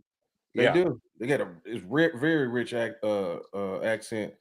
It was something I was gonna say. I'm listening to y'all. I'm walking away for a second. Okay. I'm listening to y'all though. Okay. Man, I was gonna say something about that damn alibi, but I forget. Oh, I was gonna say too. Still, again, even with that the alibi, Central Asian Shepherd, whatever you want to call it, been a bunch of mixture in that dog too. Saint Bernard added. You know that alibi usually kind of got like a collie head, but you notice the head changing. They don't put all kind of mastiffs. Yeah, I'm sure. I mean, especially with some of these older breeds that have been around a long time, and especially if the breeder that has it has, like, had this breed for 10, 15, 20 year type of shit, or been in his family. It's like some type of family lineage. I would imagine that at some point that they threw a dog or two in there to kind of try to balance it, because it's like, I noticed when with growing weed, like, even when you clone, like, you can only take so many, you can only clone from clones so many times, and you can only take from the mother plant, so many times, because her genetics start changing as well, even though it's the same plant, because maybe you went and got different fertilizer. Maybe you got different chickens, or you're feeding your chickens. So you got a lot of things that are changing all the time. So what I've noticed with like I said, with cannabis is, like, even you can take 10 seeds from the same mother plant and grow them. I mean, I've done this a million times, and grow them in the same room, same tent, same conditions, and every one of them will look different. So you pick the ones that you like, you start working with them over time, you start seeing them deteriorate. So you're like, okay, well, I'm gonna have to find what's a close strand to this, da da da da da. You know what I mean? Like, what has similar genetics to this? All right, so I'll grab that and I'll introduce this. I'll pollinate some seeds with this and then breed back. That way, it's just like a breed back with a dog. You want to add that Merle gene, you just want the color. So you take breed it back, and just keep, you know what I mean? It's just it's Let me ask similar to you. that. Let me ask you a question about the cannabis. So I'm going to try to phrase this correctly. So Rain sends Joe and I each a male and a female plant. Am I saying this correctly so far? Right. Am I okay? Well, he's in Arkansas. I'm in South Carolina. Will you, and after we do the breeding or pollination or whatever, and the plants mature, and we send it back to you, because he's in Arkansas and I'm in South Carolina, and they weren't grown in the exact same climate, inside or outside, will that change the final product? Oh, for sure. It's going to be a totally different it's going to be a totally different phenotype. I mean, Okay. you and your brother or your cousin could grow the same plant on the same land and use different fertilizers, or you could do, maybe he grew his a mile in on the property, and it's going to be Mhm. different. Right. You know what I mean? Like, or he lives out in the same state 2 hours from you. It's still going to be different. And then when you send it back to me and I grow it, it's going to be different from what you gave me, because Right. I'm not growing it the same. Maybe you grew it and you grew your shit in the ground outside. I brought my shit indoors, and I because generally that's what I do. I'm going to build my soil from the top, from scratch with nothing in it. So, you know, you grew yours outdoor. Y'all bred them. You sent them to me. I grew them the way I grow them. It's not going to look. It might look. I'm not going to say anything. It's not going to. I'm not. I shouldn't say it's not going to look anything. But it's not going to be the same. It's definitely going to be different. Like, my shit might smoke better. You know what I mean? Like, my buds could be bigger, or it's a number of things that can happen, and it's all based on the water temperature, like you said, like everything. But every time you move around, and it's the same thing with you. Environmental. Yeah, it's the same thing with your dogs. You take them to Colorado and stay there long enough and start breeding them there, and feeding them the local foods and the water, and you'll see, you might get thinner coats on certain breeds, or because they don't need it. So that's just how genetics work, and evolution. I know, some, depending on, what you may or may not believe. Some people don't believe in evolution, but that's what it is. Right. Right. And we see that with dogs. You see dogs 10, 15, 20 years, then they don't even look the same. Right. Hey, thanks for the compliment, Freebird. He said, "Damn, this is the most hood ass dog conversation I ever heard. Love this shit. Cheers." McDonald's vaping and weed smoking. All right. Yeah. I got a question for you guys. Okay. Do you believe in brother, sister, maiden, father to daughter, mother to son? And if so, at what stage of your program do you implement something like that? Yes, if you're educated on it. The only thing is, there are pros and cons to everything. So I have done inbreedings, and what I consider inbreedings is parent to offspring. I have done that. I have done parent to offspring, and then I've taken an inbred daughter off of that and bred it back to the father.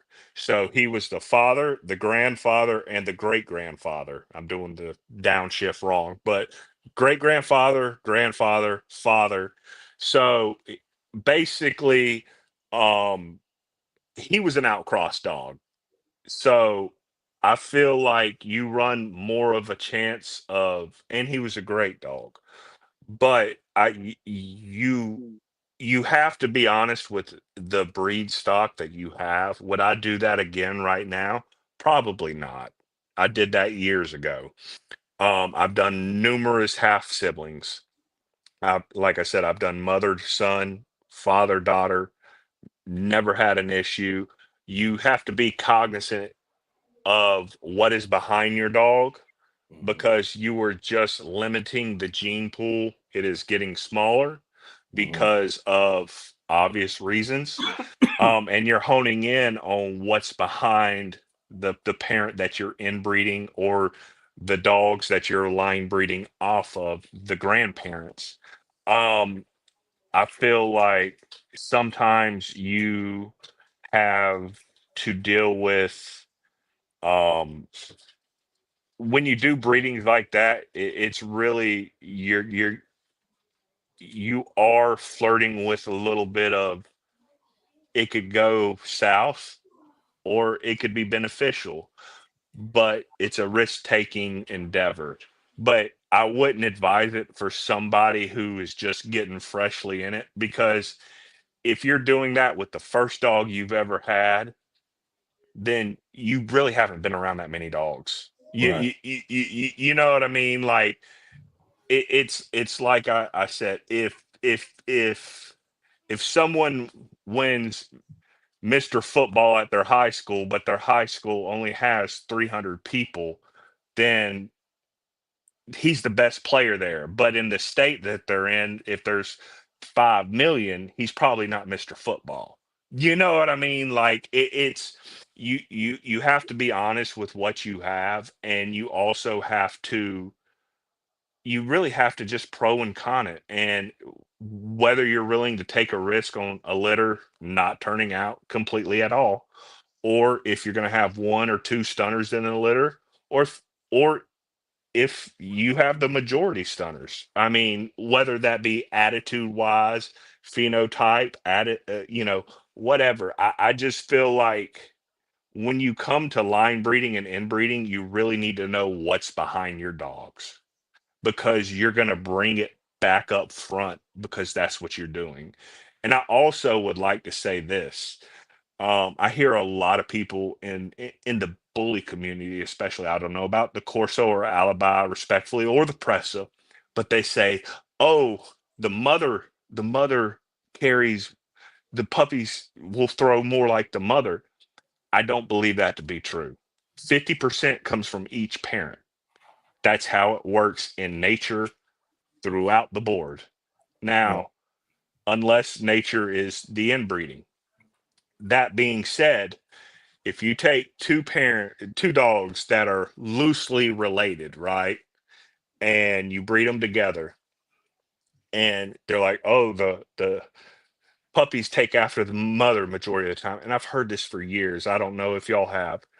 Well, Should you I got the charts right here? if you look at that stuff, you have to go back into the pedigrees, because at some point you're line breeding on a dog on the mother and the father side, and it's just pulling more of those traits. You Mhm. see what I'm saying? Mhm. Like, so it's that's always been something that I've always had a problem with. Is not a problem, but I'm like, I just don't believe that to be true. It's like, oh, the mother carries, the puppies will look more like the mother. No, it's it's one of those things where it's like, yo, the dogs happen to have common ancestry way back. They might be second or third cousins, but that's still a line breeding. It's just generationally back, right? Mhm. Mhm. And so it might happen to throw more like one parent or the other, but you're still getting 50% of DNA from each parent. Right. And that's all I was wanting to say, because I always hear that, especially in the bully community. Oh, the dog throws more like the puppies look more like the mom. Well, in the bully community, if you want to say there's bloodlines, there's only two. I mean, Razor's Edge and Gotti. You know what I mean? Like, everything's fucking line bred to an extent if you go far enough back. You know what I mean? And I don't know about the Alibi or the Corso or the Pressa, but I mean, I know a few of those lines, like the Scandizio line and the Cuerto line, but I'm not an expert, so I don't want to. But in the American Bully, there's really two or three bloodlines. You know, so everything's going to be line bred, and it's not going to be 100% outcross all the time. You know what I mean? It's going to be a way back line breeding sometimes, the majority of the time, in my opinion. So sorry for that long explanation, but No, it was good. It was a good one. Scandifio, that guy you talking about, he was just up here the other day. I watched the interview. I Okay. thoroughly enjoyed that. Why? Go ahead, Rain. I'm sorry. Oh no, I was just looking at the question up there, but Joe was Yeah. I don't know, Joe was getting ready to say something. Yeah. Well, go ahead. Go ahead and finish what you was going to say, Kaya. Well, I had a little bit different of a question. It was, for me, I was just kind of wondering.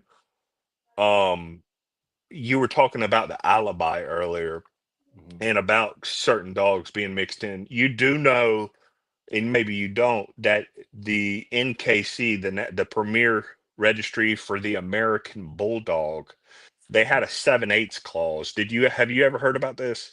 Explain to me. I've heard of it, but I'm not sure what it means. So basically, as long you can outcross to you could, up until a couple years ago, outcross to another breed and breed it back to 87.5% American Bulldog, and then register them as American Bulldogs. So I could take a Pitbull, a game dog, or a Pressa, or a Corso, or a Borble, and breed it to an American Bulldog. Yeah. Take that offspring that's 50-50, breed that to an American Bulldog. Okay. Yeah. Take that offspring and then breed it to where it's 87.75%, and then register it as an American Bulldog with a 12.5% outcross. Do you see what I'm saying? Uh-huh. And so the American Bulldog has been like that too, because I've heard, I'm not an American Bulldog breeder, but I've been going to American Bulldog shows for years, and it started when I was about 20. I heard American Bulldogs guy say there's Saint Bernard, there's all kinds of curs in them, there's pit bulls, and when it comes to somebody saying, is there an American Bull or Terrier breed? To me, the American Bulldog is about as American as you can get, as far as close to that. Wouldn't you say, Rain? Yeah, I mean, I was thinking about that earlier when I was actually making that joke. That's probably the Yeah, I would say so. I couldn't think of anything else closer than that that had been come up over here with that type of background, even to this day. Because, like I said, the American Bully doesn't count. You can't count that dog because it's using. So yeah, for sure, I would agree with that. Von Ragnar, Nicaragua. Thanks and salute, Kyan, Ryzen, and Joe. Right. He's Raisin. Yeah, he called you Raisin. Okay. Rain and Joe, can you speak more on half sibling breedings? What exactly do you want to know? What kind of success? Oh, half siblings is one of the most common breedings, right? Yeah, that's what done it. Yeah, that's what I'm doing with my geckos right now. Half sibling, and then to outcross. That's a good one. I mean, you can, if you like. Let's see. I have my female. So I got a totally unrelated female, and then I got a male that's breeding to a female whose father is his half brother. And I've hit, what have I hatched out? I've hatched out 8 babies. 7 out of 8 have been purple, and then 1 was black. And I wasn't expecting any of that. So half sibling pairings can definitely, if you do it right, you can definitely get some good stuff off of that. You can hit the nail on the head a good amount of times if the background on them are done right. In my opinion, that's a good way to start off, especially if you can get an ant like that, even with a dog or a horse or whatever. If you can get like you said, like a half sibling to a sibling, and then have something to outcross it to. Same thing with like inbreeding. Like me, like with inbreeding, if I'm inbreeding, then that means I got a real solid outcross that I'm going to be going to immediately after that.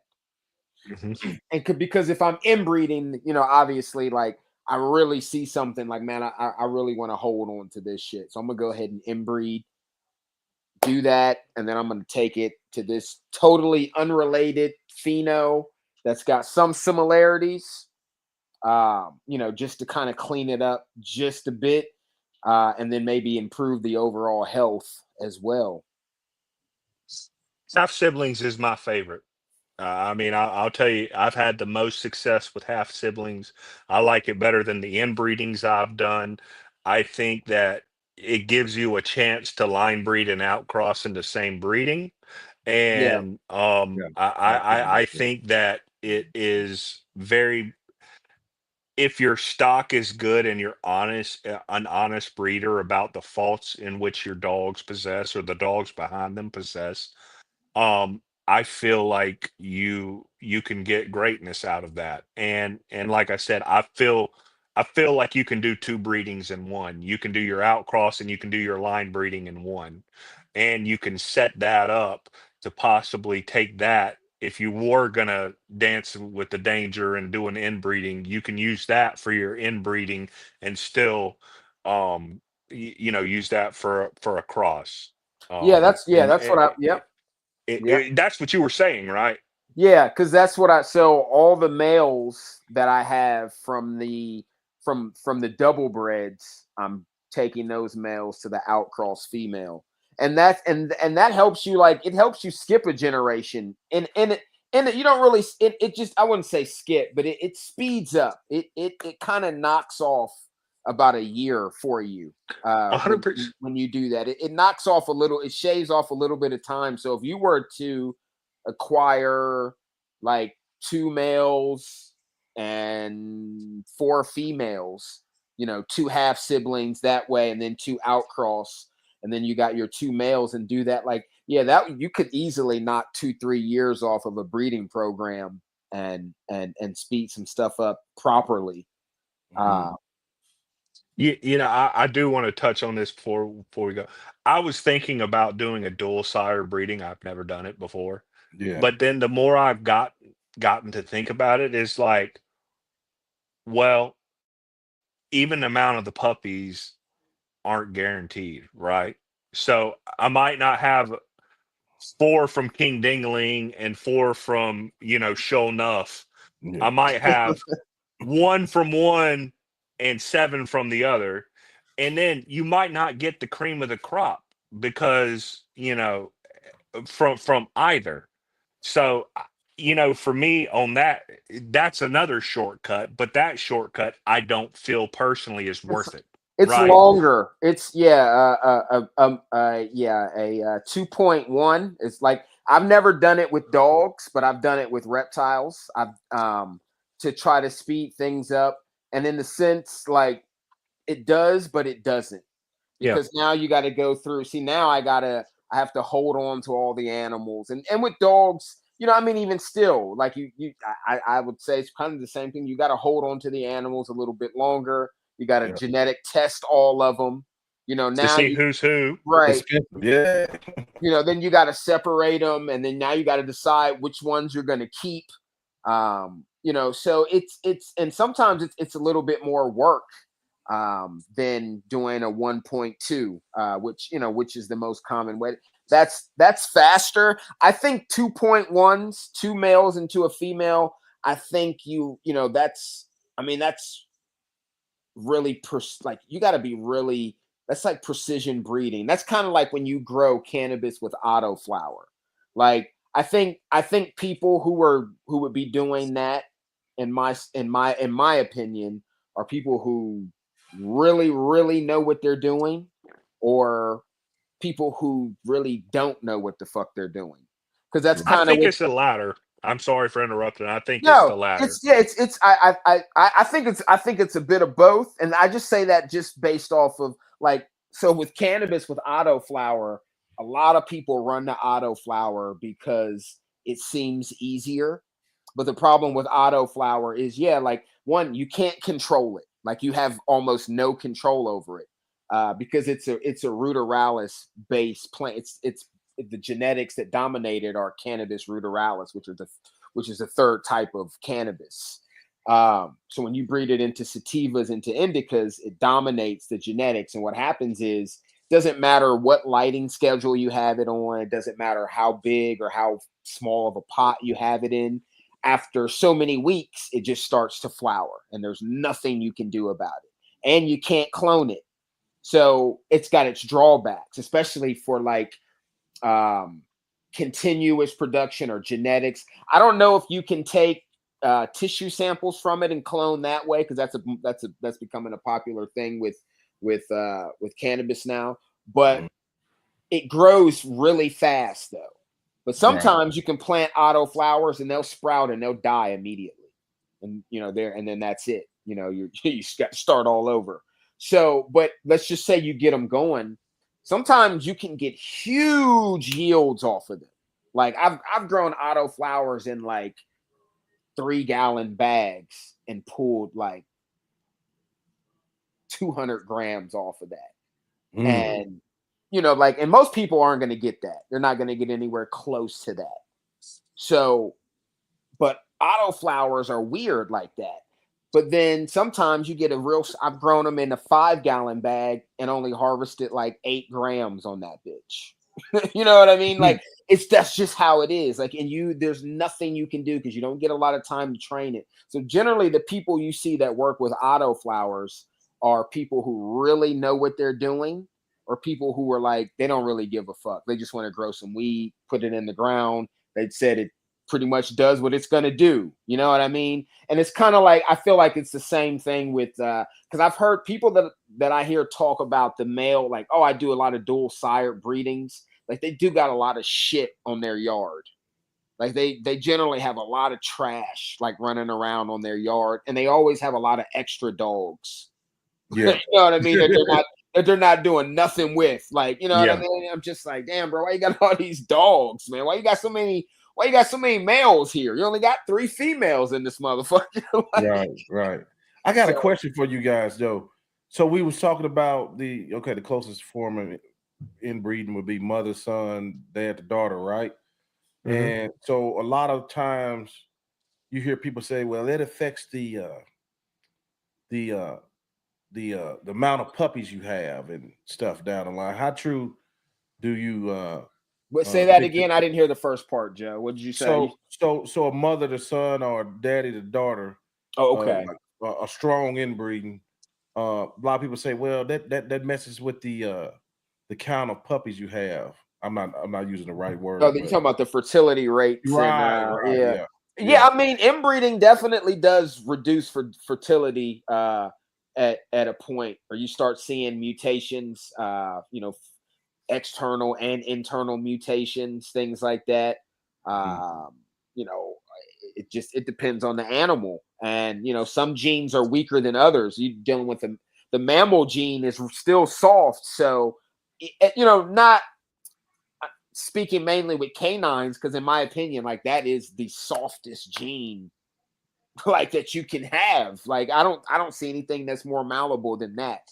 So for sure, like you can, I'd imagine if you inbred enough, or there's 2 lines of cobras, of monocle cobras, and they were created by 2 different people in 2 different places, and one's called a Jolliffe line and the other one's called a diamond line. but you can tell them apart visually. Like it's the easiest the easiest way to tell them apart is looking on the top of the heads. All diamond lines have like a silver or a bluish mark on their heads, and then all of the Jolliffe lines they're just solid colors. So these we're talking about, they come in solid white, black, purples, pink, bubblegum, all different colors. But these lines, they've been so line bred that their genetics aren't even compatible with each other if you were to breed them together.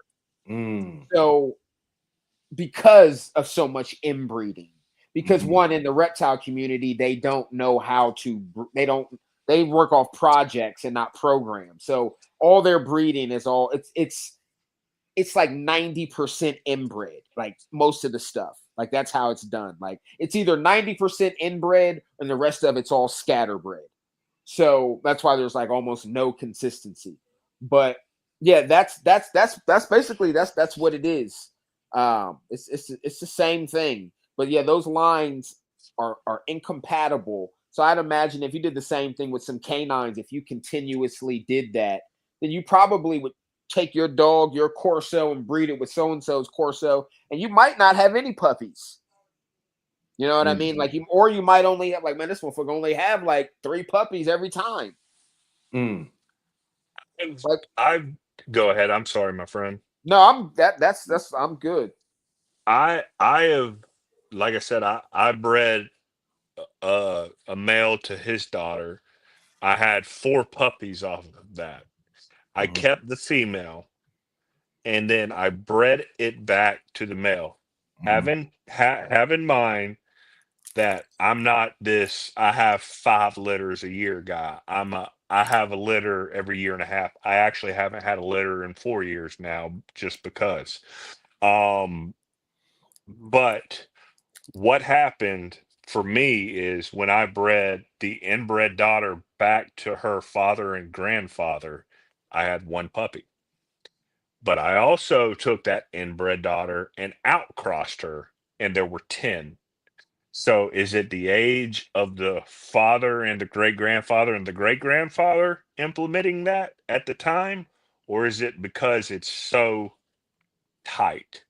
You It'd be a know what I little bit of mean? both. It could be a little bit of both. And that's, and then I've also bred a dog back, a mother to a son, and there were like 7 or 8. I mean, I don't exactly remember the number, but there were more than 5 or 6. So I think that it really depends on how tightly the dogs are bred behind the inbreeding, how old the dogs are, and how healthy they are. I think that there's probably some validity to that, which was said prior, not by you, but by your statement, Joe, is, you know, when you start limiting the gene pool and you start talking about line breeding, inbreeding, people really don't take into account the age of the dogs that are being line bred and inbred as well. Yeah. No, That's yeah, just for instance, like I'll tell you, like when I first started breeding carpet pythons, like I said, there's a lot of inbreeding going on in the reptile community. And what you just said.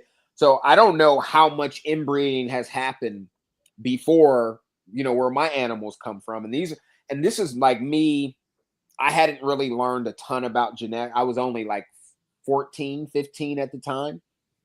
So I didn't know a ton about genetics. I was still learning, but I didn't realize, like, so like, oh yeah, you can breed brother and sister pairs, no problem.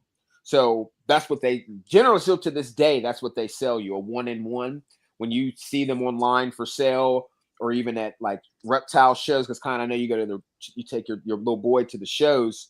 yeah. And they'll be like selling a 1-in-1. There is a 98% chance that theirs are siblings. Hatchlings. Yeah, that they are siblings. So they sell them to me. I raise them up. I breed them. And then I had 10 eggs, and then like 2 didn't make it, 8 hatched out, 1 died immediately, and then 2 were born with their hearts outside of their body, right? So I'm guessing that the parents were probably also brother and sister, and their parents were probably also brother Yeah. and sister, and their parents were probably also brother and sister, because that's how a lot of that shit goes in the that's why, like, you know, a lot of my shit's wild caught. Like, there's so many species that I want to work with. Like, I could have got these red spitting cobras a million times over. They don't call shit, and my homies will hook me up, you know, like for nothing. But they're inbred. They're not as bad. I was like, man, let me get some shit before, you know, the shit closes off and they just get too bad. But there's some species I won't even touch, because like rough scale pythons, they come from 5 wild caught animals. All of them in the world come from 5 wild caught animals. There's probably, I don't know, probably 2,000 of these animals worldwide that have been bred and sold off of these 5. I don't know what the ratio to male and females were, but they're all inbred. And these, you know, these animals sell for pairs like $3,000 a piece. Right. So, you know, like, but I'm just like, man, I can't put that kind of money into something that I can't even get a breeding program with, because if you breed them, if Kyan breeds them and Joe breeds them, and I want to get into them, there is 100% chance, no matter who you two bought your, even if you got your shit from Sweden, all that shit's related. So no matter how I try to breed it, how I try to convince myself, like, you can't start a breeding program with that stuff. Right. Let me get Vaughn. So in some, if I'm understanding y'all right, if all things were equal, a half sibling breeding would be a better bet than parent to offspring, right? I have had better success at that. Yeah. I I mean, would say so. that's my personal experience, Vaughn. I've had better, I like the results better than the inbreedings I've done. And I've done an equal amount of both. Now, it could just be luck of the draw, but my personal experience, yes, I prefer a brother and I would sister, agree. half brother and sister, than in the inbreedings. Okay. Yeah, if you could do a double, like, yeah, your half sibling, and still do like a double bred that way without having to do something close, like that's like I said, right now I've hit my mark 7 out of 8 times. And I just started. I've never bred this species of geckos before in my life.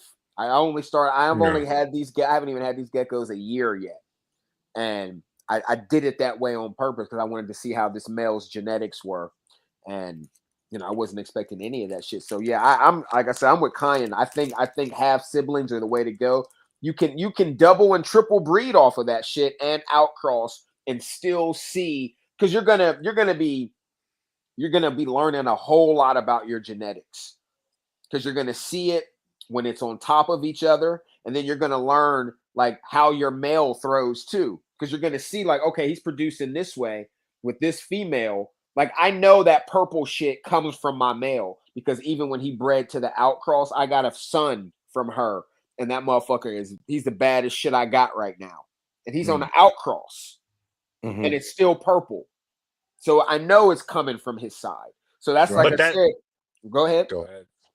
I'm sorry. Go ahead. No, I was just gonna say. So it's a good way to learn about your animals. It's a good way to learn what kind of genes you really got, and it's a good way to learn. Like, damn, this motherfucker ain't doing shit. You know, either way. You don't need a trash ass outcross either. That outcross might sound like it's the lesser percent, which it obviously is, but it still needs to be jam up Johnny tight, you know, and that's something that, you know, because dog everything gets 50% from each parent.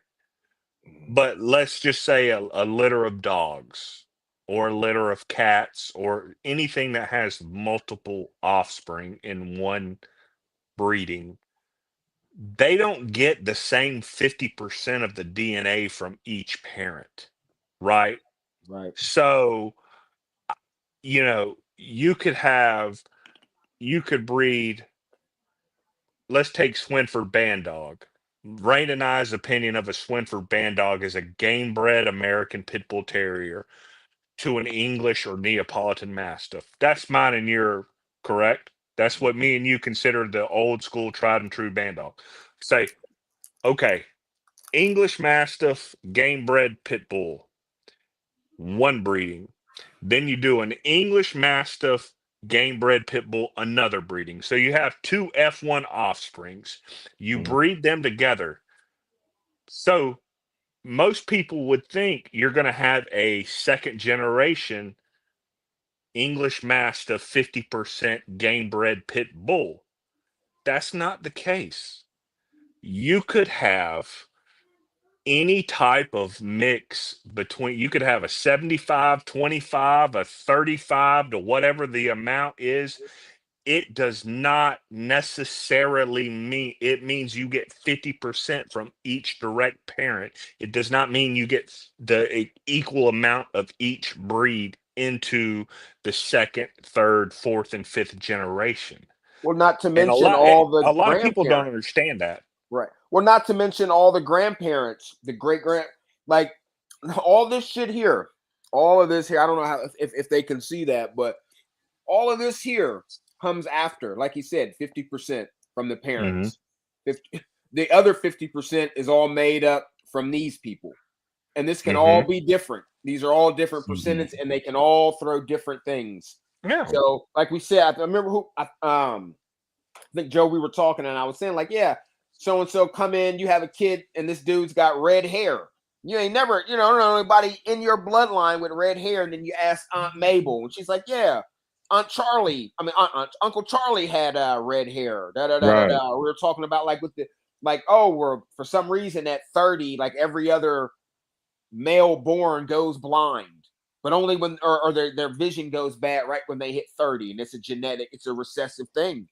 So that's where so you gotta, like Hein said, that DNA is doing like this all the time, and then it's like that wheel, you spin it, and then it's like, and then it just stops on something, and then it spins again, and then it stops on something, and then that's what you get. That if that weren't the case, if it didn't work like that, then line breeding and inbreeding and all that, we wouldn't be doing all that stuff. Because that means every time you breed, you would get what you want every time. Because the purpose of line breeding and inbreeding is to better your chances of hitting that mark more times than you don't. And for instance, like in the Carl, I can never say his last name correctly, Carl Seminci book. Yeah, Seminci. Okay, Carl Seminci book, the World of Fighting Dogs. He said after 2 generations or 3 generations, the Swinford band dogs would basically be big pit bulls. Do you remember him saying that? And it's genetics will play tricks on you. And just because you get 50% from each parent, but it also doesn't mean that each puppy in the exact same litter that are going to get the same genes from each parent. They can get different genes. And that's a factor as well. And I think a lot of people might not know that. They might, but it's a very interesting thing when it comes to stuff like that. I don't know the average size of a Corso. I've seen them from, I'm guessing they're 90 to 140 pounds. I've seen them. 150. Yes, they're getting bigger. They breeding them bigger now. Are they really? Oh hell yeah! Are they really? Yeah. And but it's just it's an interesting thing. I do have a question for both of y'all. I don't know if we have time really or we doing it good. We 2 hours in, but the conversation flowing real nice. Okay, so I'm gonna drop this on y'all. Basically, Mecca for the American bully was the DMV area, which ranges from, he knows, and Southern California, right? That's Mecca. Right. The American bulldog, Mecca is Georgia, Alabama, North Florida, maybe South Carolina, right? We're my neck of the woods. Is Mecca for the Corso, Ohio? Because I keep on hearing Ohio in conversations, and it doesn't There's a blow lot of my dogs mind. there. There's a Well, lot of dog I breeders just there. I've just always heard, even 20 years ago, man, I got my dog from Ohio.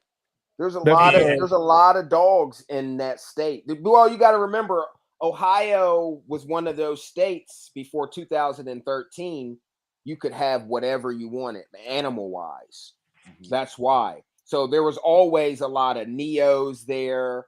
Because I used to spend my summers there. Like, I didn't, before I even really knew what a Neapolitan Mastiff was or a Bordeaux was. Like, I was seeing all that stuff, like going there for the yeah, summer. Remember our right. neighbors' red Bordeauxs? They had like 6 of them. Used to come out, but I could never play with them because they hated us. So I used to just see them from the yard. But there's a lot of dog breeders and animal breeders in Ohio. And in 2013, a lot of them left because the laws changed. So there was always a ton. Like even now, like if you get on like Hoobly or Craigslist or Pet Finder, like you're gonna see a ton of Borables, Pressas, American Bullies, Pitbulls, like all between Ohio, Michigan, and Indiana. Yeah. And Ton then of dogs there. and then some of your most prolific breeders come from up that way, like probably the number one guy at the very beginning, Ed Holdis. You Mhm. got those guys up there. Then I don't know where Dan Kierstead is. He been in the game over 30 years. Then you got your two main guys right now that probably got the most notoriety, with Tony probably being number one. Tony Scandy, the guy who was up here the other day, and a guy named Derek Matson. So all that concentrated out of that The area up Merle, there. the Merle Pit Bull, because that's what they were calling it then. In my opinion, it came from that kennel that you said earlier. I can't remember the name of it. Man of Steel. Man of Steel. They got the dog from them, but this was a kennel in Columbus, Ohio. I don't remember the name, but they were the first people that I knew who were like really selling and pushing Merle Pit Bull Terriers. That's what they said that they had. Mhm. They were always showing that. I remember you'd get Dog World, Dog Fancy, and open it up, and there'd be that Merle dog, and it was Columbus, Ohio. So a lot of stuff. Like I said, there's a lot of stuff. Like even like I think 2 of the biggest green tree python breeders came out of Ohio. So it's always been just that area because, like I said before, 2013, bro. Like the laws were crazy because you could have whatever you wanted. Like them monkeys niggas had tigers and just running around in the city down there. South Carolina is like that.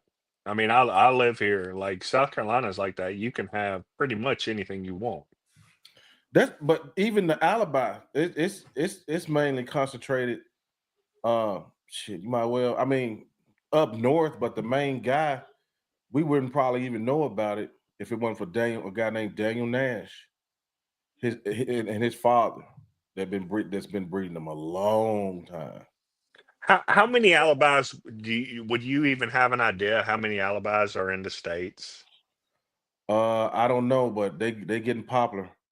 I've never seen any for sale off of social media, but I have seen what I did see, and this was in Ohio, was the Caucasian mountain dog. And not that that's you don't hear people really talking about that dog. Yeah. Back in the day, that was the alibi. You know what I mean? Like that was the dog. Like motherfuckers was really scared of that dog too. Like, man, that dog's huge. I heard they ripped the bumper off of a car. They're pulling trees down. They used to talk about that dog the same way they talk about the alibi. Yeah. But I remember I never owned one, but I know somebody in the DMV that lived in Georgetown in one of the big houses over there. I used to drop weed off to his son, and they had because it's funny because they got a Irish wolfhound now, but they used to have a Caucasian mountain dog, and every time I would come over, bro, that motherfucker, like you would go to the window and there would just be slobber from the dog. Like they're like, man, he's broken. Had to put some type of glass up because he's broken that window. Like anytime somebody walks by, he just goes nuts. So you just see his slobber and his paw prints are just like on the window all the time. So they had to put his ass away. Like every time I come over there, they had to take him out back. Man, they're like, yeah, bro, if that dog ever got loose, I'm like, oh, I know a killer when I see one. Right. Like, trust me. The unfortunate thing about the Central Asian Shepherd or the Alibi, you'll hear the Central Asian Shepherd referred to as the CAS, just to call it for short. There's not a lot of literature on it, man. It's like, but I got some old photos of the Aborigines dogs. It's cool shit. They look like dinosaurs, bro. They still live up in some of the mountains up there, like in Turkmenistan and all that good shit. Yeah. Is it hard to get literature because of the literature not being in English? I mean, you know what I'm saying? Like, That could be a it's hard. possibility. Well, I was just asking on your part because like even with like Rain and I uh looking at the Pampa Argentino, I think his command of Spanish is better than mine, and I'm pretty decent at reading Spanish, but there's not a lot of literature on the Pampa Argentino. Uh yeah, I mean, wouldn't you agree, Rain? I mean, Yeah, there's none. There might be a couple little things online, but it's all somebody's. It's all taken from something else online. yeah, Like the most direct information is what I is the got, one. Yeah. and that's on this channel now. Is what I got directly from Lissandro. So there's nothing unless somebody's done something else. There's nothing more direct than that, unless it's coming directly from Argentina. What they say, it was also outcrossed with the Great Dane or any other breeds than the Great Dane. I mean, they said there was like so basically what he explained to me was that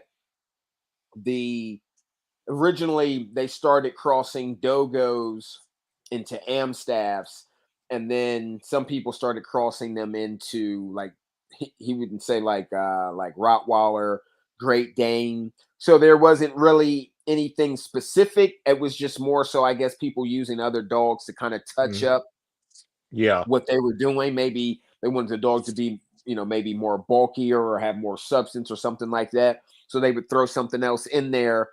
But the predominant mixture was Dogo into black or black brindle Amstaffs. But with one of, I think there might have been a third dog, I don't remember, but with one of three other dogs that they had thrown, and then because he said that there were different, because he had people that wanted to fight him, people that wanted to work with him, and then people that wanted to use them for like protection and stuff like farm work. So everybody, it's kind of like the Pressa. So, well, they're going to use a Rottweiler because they think it's better suited for guard work, or they're going to use this dog because they think it's better suited for like a Great Dane. It's better suited for, really ultimately they call that a boarhound. So it's better suited for catch work with the Dogo Argentino, with an Amstaff. I mean, ultimately, I guess logically, that sounds like a great catch dog. Yeah. Mm-hmm. I'm sorry, I was making noise in the background, but I was going to show you, it's a few videos on the cast or the Alibi, but Okay. I only got, this guy is the main go-to source for everybody. And he been on a show before. I did a show with him. His name is Nemeth, and he ships a lot of dogs over here. And he got some really hard dogs. I don't have his dogs, but he got some. This is our go-to guy for the information. We just don't have it like that in that breed. You know what I mean? What country is he in? Do you know specifically? Turkmenistan. Okay. Yeah, Turkmenistan. Yes, sir. Which he says that. He's from. That's where he's from, Turkmenistan. Yeah, I got Turkmenistan. I got a homegirl from Turkmenistan. Yeah. Well, So I never even knew that was a country till Joe just said it. So man, all them stands gonna like each of those stands have a different type of shepherd. yeah, One country might have a 100%. Tobet, one might have a different. It's a whole bunch of different kinds. Yeah, for the region. Yeah. So I know somebody asked about the American Sentinel earlier too. oh, okay. Let me see. Let me see if I can find that. Lee Robinson. He's been on the show quite a few times. Yeah, that's Eric's. That's Eric's homie. Yeah. Yeah. Eric Lawton. Yes, sir. What's up, Eric? He probably was watching here. Oh, here he is. What you know about the American Sentinel there? I mean, from what I understand, man, it's a pretty game. I guess band dog by today's standards. Mm-hmm. I know a guy who has one. The only person I know personally that has one, and he got it by accident. Somebody just left it. He boards dogs, and somebody brought it over there to board, and they just never came and got it. Oh, really? Yeah. It's a fawn dog, and he's he actually posted a video of it the other day. He's just like, man, all this dog wants to do is just go. Just go. I have a lot of. I've never spoke to Mr. Robinson, but like watching his videos and his wealth of knowledge, like everybody should watch his videos because I think his dog is worth I think it's worth a shot to buy a dog from him. My bad. Yeah. I think that he's a genetic expert. I think he practices what he preaches, and I think that for me, I think that Lee Robinson is how we view dogmen of old. And I don't use the term dogmen loosely like a lot of people, but I think that you watch his videos, the man's passionate, he's educated, and he's principled. Yeah. And I think that a lot of people can learn from him. Like, just even if that's not your style of dog, like what he's telling you can be absorbed in what you're doing. You know what I'm saying? Like he's taken the cream of the crop of multiple breeds and cultivated his own breed of dog. And I mean, he's had. I mean, there was a dog years ago that I think was a Sorrel's dog to an English Mastiff named Preacher Man that you know was an amazing dog, and I think his dogs come off of a few different breeds, and I mean they're consistent, they're working dogs. He's a genetic genius from everything that I can say. Like and sometimes it's like you ever sit around somebody and say you think you know stuff, and then you sit and listen to his podcast and him talking, and you're like, man, I don't even have a clue. You know what I I mean? tell you what, Like it'll humble you. Yeah, it will. When you get around those type of men, leads like that, I would love to have a conversation with Tom Garner. I know a guy named Terry Cornish like that. And I got a cousin named Lamont like that. They're gonna hit you with something every time like that. I ain't heard that one before. Yeah, so I would love to talk to Tom Garner. I'd like to see Alan Scott or Don Matthews and American Bulldogs do interviews, but I don't know them personally, but they're kind of the oldest guys in the American Bulldogs now. I'd love to see them, or like you said, Tom Garner, or I mean Floyd Boudreaux's still around. You know what I mean? Like, yeah. But hopefully we can get these dudes documented. They need to show come up. You know what I mean? Yeah. But they slowly coming. I know a lot of them watching. Because I tell people all the time that, man, the water's getting shark infested on this channel. Yes. well, that's crazy thing. I mean, like you said, like earlier, it's like, is social media a good or bad thing for dog breeding? Because I feel like honestly, it's both. It's both. You know what I mean? I feel like it's both. I feel like it's a good thing. It's kind of like having a superpower. It's like you can use it for good or you can use it for evil. And that is what the internet does, because you don't have to go travel to yards. You can just watch a video. I'm not saying that's the best thing because it's always best to travel to yards, but Mhm. you know, and then once again, just because someone has 75,000 followers doesn't mean they know shit. No damn thing. Yeah. You, They hate. you know what I That's why mean? they hate me. They hate me. They don't like me putting on guys like y'all. And Yeah, everything yeah, has changed, man. yeah, Even everything. I mean, social media is bad for animals in general because now yeah. animals are just become props. Right. Especially dogs and reptiles. They did a thing on YouTube, and I've probably seen at least 3 or 4 documentaries about pets and social media, like the finger monkey epidemic in the UK. They're buying up all these finger monkeys over there. And one chick was giving it, she was supposed to be babysitting, and she's giving it cocaine and shit off her finger. I'm like, bro, this is crazy. Like, but they like that because all that is that's just working them, write a bill in so they can go ahead and get this shit shut down anyway. Which is unfortunate because you got to really understand, like, social media, bro. Social media was really a window for them to get into your house. So they like, here, we'll just pay them. We'll just pay them. Now, once we pay them, it's over. So that's what happened. So now, like, everything you do everywhere you go, so they know, so and people will film the stupidest shit, which is crazy. People will put the craziest things. So social media for animals, man, is yeah, it's definitely it could have been. I mean, it is. I think it's like 70-30, 30 good, 70 bad, in my opinion. Yeah. Because now everybody like will just go and grab a dog, or because I think you can get certificates to be a trainer online now, right? A dog Oh trainer. yeah, you get Yeah. certification So anyway. yeah.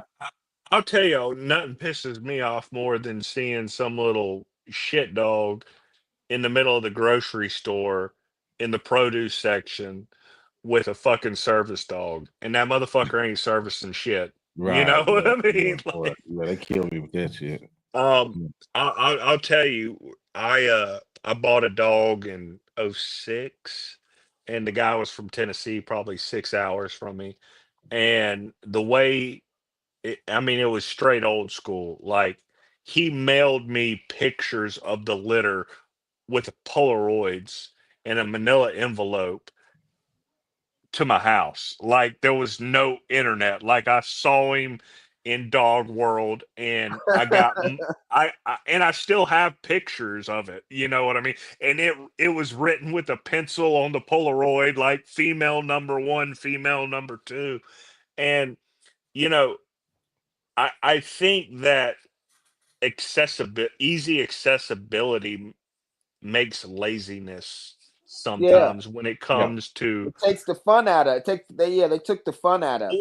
well, and this is just being real. Why do y'all need to study about the American bully when I'm right here a click away? Or why do I need to study about the alibi when what Right. do you prefer? Because I'm not trying to say the wrong thing. Do you prefer the Cass Central Asian Shepherd, or you prefer calling the alibi? Because I'm just being politically correct. I mean, I use them both. You know yeah, what I mean? yeah, Yeah. because I know, Because like, like I some say, people, alibi just means spotted dog. That's all it yeah, means. Yeah. because people will call the Staffordshire Bull Terrier, they'll call him the Staffy Bull. Well, Staffordshire Bull Terrier people don't like that. It's called the Stafford, right? Right. American Staffordshire Terrier people call it the Yam Staff. You know what I mean? So, Mhm. like, some names, you can Right. almost tell who knows what about what dog Mhm. when, like me saying Cane Corso instead of Connie Right. Corso. Like I said, I still work on that every damn day that I have to discuss it because first instincts calling that Yeah. bitch Cane. Yeah, But that it's so common. They might as well switch to the name. At least you ain't yeah. calling it Kanye Corso. Some people call it Oh, the Kanye I've heard, Corso. yeah, the king. I've had people King the Corso. king Corso. No Yeah. shit. There's a breeder here in town that I saw at a festival, like a fall festival, and he shows in the AKC. I don't know him, but you know, if there's somebody walking a dog that I know is a rare dog, you know, I'll go up and, you know, talk to them about their dog. I've always been like that. And he had a shirt on the back, and it was a picture of Kanye West. It was a picture of a crown, and it was a picture of something else. Anyways, on the back it said it's not a Kanye Corso, it's not a Kane Corso, it's a Cane Corso. You Yeah. know, and I mean it was all on the back. I'll have to find it and send it to you, Joe, because he's local. Yeah. But I mean, he has these shirts, and I thought that was so funny. That's what's up. Yeah, man. No, that's it. I agree about it making us making the majority of people lazy. I mean, shit, dude. Look at video games now.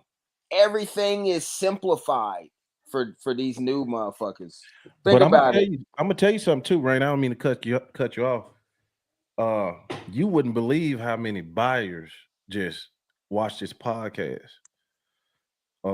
So it could be beneficial for them because they said, man, at least three. This last litters I had at least 3 or 4 people. You know, I'm doing my thing. And, oh yeah, this dog, this the mom, blah, blah. You know, just doing the transaction, doing a contract. You know, I watch your podcast, huh? At least 3 to 4 times, bro. Yeah, well, I'm that like, it's for the new age buyer. Like this yeah, is it. You know, this is how it's done now. You know right. what I mean? Like everything, like I said, like even that's why I said, like, think about video games. Like, I don't know if anybody out there plays video games back in the day between then and now. There is no more video gaming. Like Kind said, like they're lazy. Like back when I come up, you had to beat the game a million times with That's all the right. characters, Yeah. get all the special stages, get all the unlock. You know, you had to go through. Now you buy the game, and now you just buy the new stages. You buy Right. the new characters. So Right. it's the same thing. You get online, you get on Amazon, you buy. They don't even play the game anymore. You just buy it. And it's crazy. Like I'm like, bro, it's crazy how much money they're making off of these video games. Like, because the system is 500. 500, yeah. The extra controller is 70 now. Yeah. Then the game is 80, and then you got to play the game is $15 a month. Yeah. Plus so you got to have Wi-Fi, and then if you want all the extra shit, that's like $10 here, $30 here, $50 here, $25 here. So by the time you get done on one game, you spent like $2,000. Like I know somebody who was literally like, he's like, yeah, bro, I got like $15,000 in my basketball game. Like, well, I'm like, bro, you stupid as fuck, man. Yeah. like what is wrong with you, man? You got $15,000 in a game?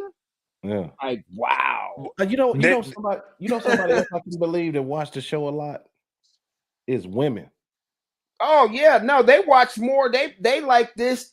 Look, they paid more attention. Like even I noticed that with my reptile podcast. Yeah. Like they were the ones who were hitting me up the most, like after the show or be in the comments, like the most was women. Yeah. Maybe it's like a mechanic thing. Well, I don't want to go unarmed. Let me listen to them before I go about it. Because then some of them, this one lady said, well, I just like to listen to men talk about dogs. But even when I used to teach metaphysics, the majority of people that used to come to my class were females. Right. Well, you gotta think, man. Think about it. Men, we're naturally we're egotistical and piggish and bullheaded anyway. So that's when we were talking earlier. I was gonna bring some up. I don't even remember what the point was, but I mean what the conversation was, but it's like, can you really tell a grown man like what they're gonna do? I remember we were talking about being a mentor. Like motherfuckers say you're your mentor, but you're talking to a grown ass man. You know what I mean? Yeah. Dude may or may not even have his life together. So how are you really? You know what I mean? So it's the same thing. So I would say, well, it depends of a certain age, but a lot more women out here are moving more strategic than a lot of men these days. I mean, that's just, it's just what it is. A lot of men, man, now, like, I don't know what the fuck we out here doing. I don't even know, bro. I be talking to some dudes and I'm just like, bro, you still ain't done that? I personally bought dogs from 3 women. Oh, really? Yeah. And one of them, if we're considering mentors, she's one of them. You know what I mean? Like Mhm. I bought dogs from three. Like I don't care, what sex you are, what deity you worship or don't worship. If you're a good person and you Mhm. have what I want, I'm gonna come cop it Come from get you. it. Yep, that's right. Yeah, yeah. I mean, I'm that person, and I think that any I think especially with rarer breeds, like y'all have rarer breeds, Staffordshire Bull Terriers are rarer breed. Um, you can't be bigoted when you're talking about buying quality, Oh, hell Yeah. yeah. because it can be anywhere, Right, you know. right. Yeah. And you should get it. You know what I mean? Mhm. Because like I'm in business, I'm not concerned about none of that. Like you said, race. I don't give a damn who you voted for. I'm here for a purpose. You know what I mean? So yeah, I guys. don't gotta like you as a person, Right, like, I mean, it's straight up. right, Feel right. that. Yeah. That's I that's feel hey, that. that's one thing. Like you know, I even have to be that way with the show. I hear, man, imagine all the bad things people tell me about guests I've had. You know what I'm saying? I can't Oh, think I'm that way sure. because I'm not interested in that. You know what I mean? I'm Yeah. interested in what he can Yeah, I tell show. people right. I tell people that all the time. Like, bro, Yeah, like I don't even like look, bro. I don't even know dude like that. All I yeah, know is he got pit bulls or he got these yeah, snakes, and yeah. that's all. That's all. All that other stuff. I don't Right, care about right. that. I Like, get I get that a lot. Oh, so and so, blah blah blah. Just because and then I'm tell you something else I get a lot is like people telling me like they'll have if somebody say something on the show, these dudes will get on the phone and it'll be a big deal. We don't know nothing about it. We out oh yeah, no, trust me. I be hearing stuff all the time, man. all the I got people. I don't have Facebook, but I got right. homies who be on there, and they'll be like, yeah, so and so said Yeah, you he said mad. something. You said something on the show, or look, Yeah, they just screenshotted your stuff and put it on Facebook. You be yeah, talking, to show me everything. I'm like, ain't nobody worried about them clown. But like this, if you're not, I tell anybody, you can come on live with me anytime if you got something to say, and they never exactly. do. So Right. obviously, whatever you got to say about me, or I can kind of tell you, I had to do a whole thing on our show before we even started the show one time because motherfuckers was talking shit. I'm like, bro, we And I don't. was like, Rain, what the fuck is he I'm doing, like, yeah, man? bro, we Like, don't care about none of that. it, Yeah. Like, well, the thing is, like, for me, like, I do have some, and like I said, I don't use this term loosely, dog men around the area that, we've cross-pollinated dogs over the years. I have a lot of respect for.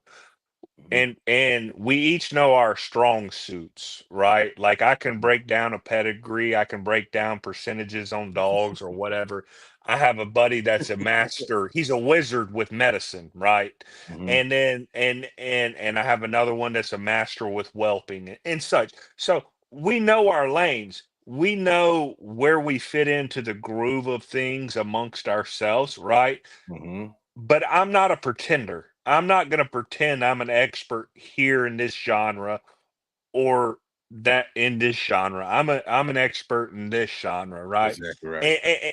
And so like I think that, a lot of times people have to you have to humble yourself in the fact that yeah, I've been doing this. I've been balls deep in these breeds since I was really 18 years old with quality dogs, but you can learn something new from different people every day. Oh So hell yeah.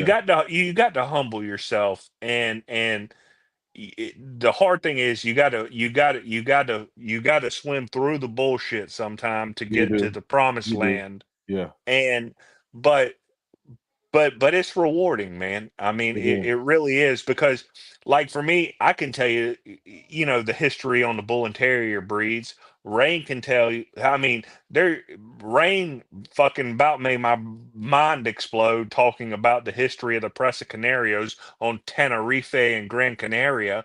Yeah. And the differences, with I, and I'm gonna fuck this up, Rain, but the Mahueto you Right, know, yeah, and the base breed of the Pressa Canario, and so, but I just feel like if you're gonna be in depth in a breed, you owe it justice to know the actual breed history. hmm And there's so many, and Joe, you touched on this earlier. It's like there are so many pretty fucking paragraphs about how this dog is a 5,000-year-old Roman warrior guard dog hmm when when they're 75 years old. There's Yeah. nothing wrong with there's nothing wrong with recreations. There's uh nothing wrong with starting a new breed. There's nothing wrong. It's Nothing pretty wrong. admirable in my opinion. Right. And so like, it would be interesting one day if someone wrote a book on the actual real history of these breeds that are hmm so quote unquote old, but they've been recreated. I mean, Right. I think even the English Mastiff was damn near extinct, and then they started reintroducing Saint Bernard into it at some point. hmm In World War I, World War II area. Wasn't that right, Rain? I mean, something like that. Yeah, that's one of I mean, there was probably a Oh, dozen breeds that have yeah. had reconstruction and Yeah. restoration. But it's just a lot of people just don't know. I mean, it's like there's only one history behind breeds. That's what people got to understand. It ain't Hmm. yours, it ain't mine, his or her. It's one. It's like with the French people don't know that dog does not come from France. Like you know what I mean? Yeah. But because they don't like the average person that has a French bulldog don't even know because one, they don't even have a real French bulldog. So that's the thing about it. So they don't like, man. I think I don't know. I might have told this story, but I ran into this chick in DC with the guy with the Sicilian Mastiffs, and we were in this little weed shop, and she basically was like one of those people. She was like, basically, I don't care about breed standards or anything like that. Like as long as it's what I want it to be, and I look good walking down the street. I was like, so you would buy a dog.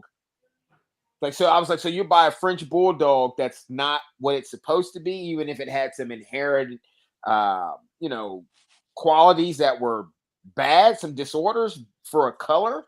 And she didn't even really understand what I was saying. And so she was like, what do you mean? I was like, so I started talking to her about Merle. And this is where the internet and social media kind of sucks. Because the first thing a motherfucker does is pull their phone out and look up Merle, right? But this is what the internet does, and this is what social media does. You're gonna find an argument on both sides. So obviously, she's gonna look for stuff to represent what What she she thinks says. that Yep. and she doesn't even really know. She's just looking for something to validate Merle. She don't know nothing about Merle. You know what I hmm mean? So so then I pull up some stuff. And so she's like, well, how do I know what you're saying is? And I'm like, well, that goes both ways. I said, but if you knew anything about dogs, we wouldn't be having to have this conversation. I said, basically, what I said, from my point of view, what I'm hearing from you is you don't give a fuck about somebody else's hard work. That's what that I said, that's what that sounds like to me. And she was like, why are you being so offended? I said, because I'm a dog breeder and I know people who breed dogs and put a lot of time into this and who follow standards and breed dogs a specific way to do specific things. And here you telling me that you will buy a dog based off of a trend just to be seen with it, even if the dog is contributing to a negative population at a high price. And she was just like, and then after that, I was never welcome back in that weed shop again. I, I do want to touch on this, and this could, I mean, I've talked to Rain about this, but I do want to touch on the Merle thing, and this is, I have a few statements about it. Let's do it. When it comes to the American Bully, the American Pitbull Terrier, the American Staffordshire Terrier, and the Staffordshire Bull Terrier, um, the like I said, if the American Pitbull Terrier had the Merle gene in it, right, then also, eh, the Staffordshire Bull Terrier would have the Merle gene in it, and the American Staffordshire Terrier would have the Merle gene in it, because they all come from the Staffordshire Bull Terrier. It should have the Merle gene, right? Then the American Pitbull Terrier should have the Merle gene. Then the American Staffordshire Terrier should have the Merle gene. It is ironic to me that the first Merle Pit Bull Terriers that had Merle genes were in the Deep South, right next to where Catahoula leopard dogs are. Huh. I mean, I'm gonna say this, and I started going to bully shows in probably 04, 05. They were pretty much exiles, and there was only a couple. They really didn't look. Now, the American bully is a different thing, but I do want to touch on this. You have to have a parent that is Merle to care to throw Merle. It is not something that just you're this great mythological breeder and it just pops out after 27 generations of no Merles. It has to be a direct parent, right? It's a mutation. Exactly. So I want to give a little bit of a pretense on the adjacent side is the Catahoula, Louisiana leopard dog, which is the state dog of Louisiana. All right, they come in Merle. A lot of those dogs were crossed into bulldogs and into what became later on the Alafaha Blue Blood Bulldog, which also come in Merle. It is no secret that the Alafaha Blue Blood Bulldog obviously gets the Merle pattern from the Catahoula. A lot of people don't realize where the Catahoula gets the Merle gene from, which is Louisiana and I think Arkansas, correct me if I'm wrong, at one time was a French territory in the Louisiana Purchase. Was Arkansas that? I'm not I sure. think I think it was. Anyways, the Catahoula gets its Merle pattern from a dog called the Bucernan. I can't pronounce it correctly. It's a French breed. Yeah, the Buceron. The Buceron came from France to the ports of Louisiana and helped make the Catahoula leopard dog. Sorry, I didn't mean to cut you off, but yeah, you're right. And it's a town that they came through, which I'm there all the time, Henry Daytona, which is Tonytown, Arkansas. Okay. Yeah, sorry. Yeah. But the Buceron was a French breed. It looked like a Doberman almost fucked a short-haired smooth collie, right? Yeah. I mean, that's what a Buceron looks like with a tail. Right. Cropped ears, like almost like a pit bull, not like a Doberman. Mhm. And that is actually, in my opinion, of studying all these stuff, is where this originally comes from in pit bulls and the American bullies and the Alafas. Is the Buceron is the fucking Staffordshire Bull Terrier for Merles, as far as where all these Merles have eventually came from, other than maybe if a Great Dane was snuck in at some point. Yeah, probably had some mutant gene in there. I mean, that's like with reptiles. That's like how the ball python now comes in literally 1,000 different colors. From it started with albino, and it was just albinos for like a couple years, and then it went to Lucy's, and then it to calicos, and then spiders, and then they started crossing all that shit. But I remember the first Merle, and they were also calling it Dapple. The first that I ever saw outside of a sheepdog, like a Shetland sheepdog or a Catahoula leopard dog, were Dachshunds. Those were the first dogs outside of those dogs I just mentioned. And so those dogs were just, the other dogs that I mentioned were just normal to see them in those patterns. But I remember in like 98, 99 in Dog World, Dog Fancy, somebody started selling Merle and Dapple Dachshunds just out of nowhere. this kennel started advertising them and selling them, and they were in there for like 3 or 4 years. And I had always thought I was like, man, I didn't know those dogs came in that color, but I wasn't very familiar with Merle. I remember shortly after that, I got this book. I think it was called like the Complete Dog Book, and it was from like 1973, and that's where I started learning about the color coats and the genetics and how all that shit was tied in. But yeah, those were the first dog, and then shortly after that, I'd say 3 years after that is when I started seeing that dude advertise those Merle pit bulls or whatever they were. Yeah. Hey guys, well, we about 3 hours in. I'm about to take my black ass to bed. I hear you. But it was a good damn show, man. God, dog. Well, I expect more of these. I want to have some more of these. Rain gonna be on here doing his thing. So, Kyan, you welcome to come back anytime, bro. I mean that. Thank you for having me. I've thoroughly enjoyed it, Joe. And thank you for having me. Likewise. Y'all want to close it out? Rain, you want to? Well, before we do that, Kyan, if they want to get in touch with you, where they need to go? Kyan Buchanan, my name I'm on Facebook. I'm on Instagram. Same thing. My name, Kyan, last name Buchanan. And yep, that's where I'm at. And I'm always willing to talk dogs with anybody. And I appreciate you having me on. And I look forward to more shows, listening to you and everything. I appreciate it. Ryan, you want to close it down? I'll let them close it out. Well, obviously we appreciate everybody that tuned in, of course. As Joe said, man, be on the lookout. I have some stuff coming up. I got a lot of pre-recorded stuff. Joe's already got a couple things already, but you're gonna see a lot of new and old content coming from me. And I'm also networking with another channel, another reptile channel as well. I'm going to be putting out some stuff there, but it's not to say that you won't see some reptile stuff on this channel as well, because I got a lot of interesting people that I know. I got a couple biologists and things like that out there that I'd love to bring on here.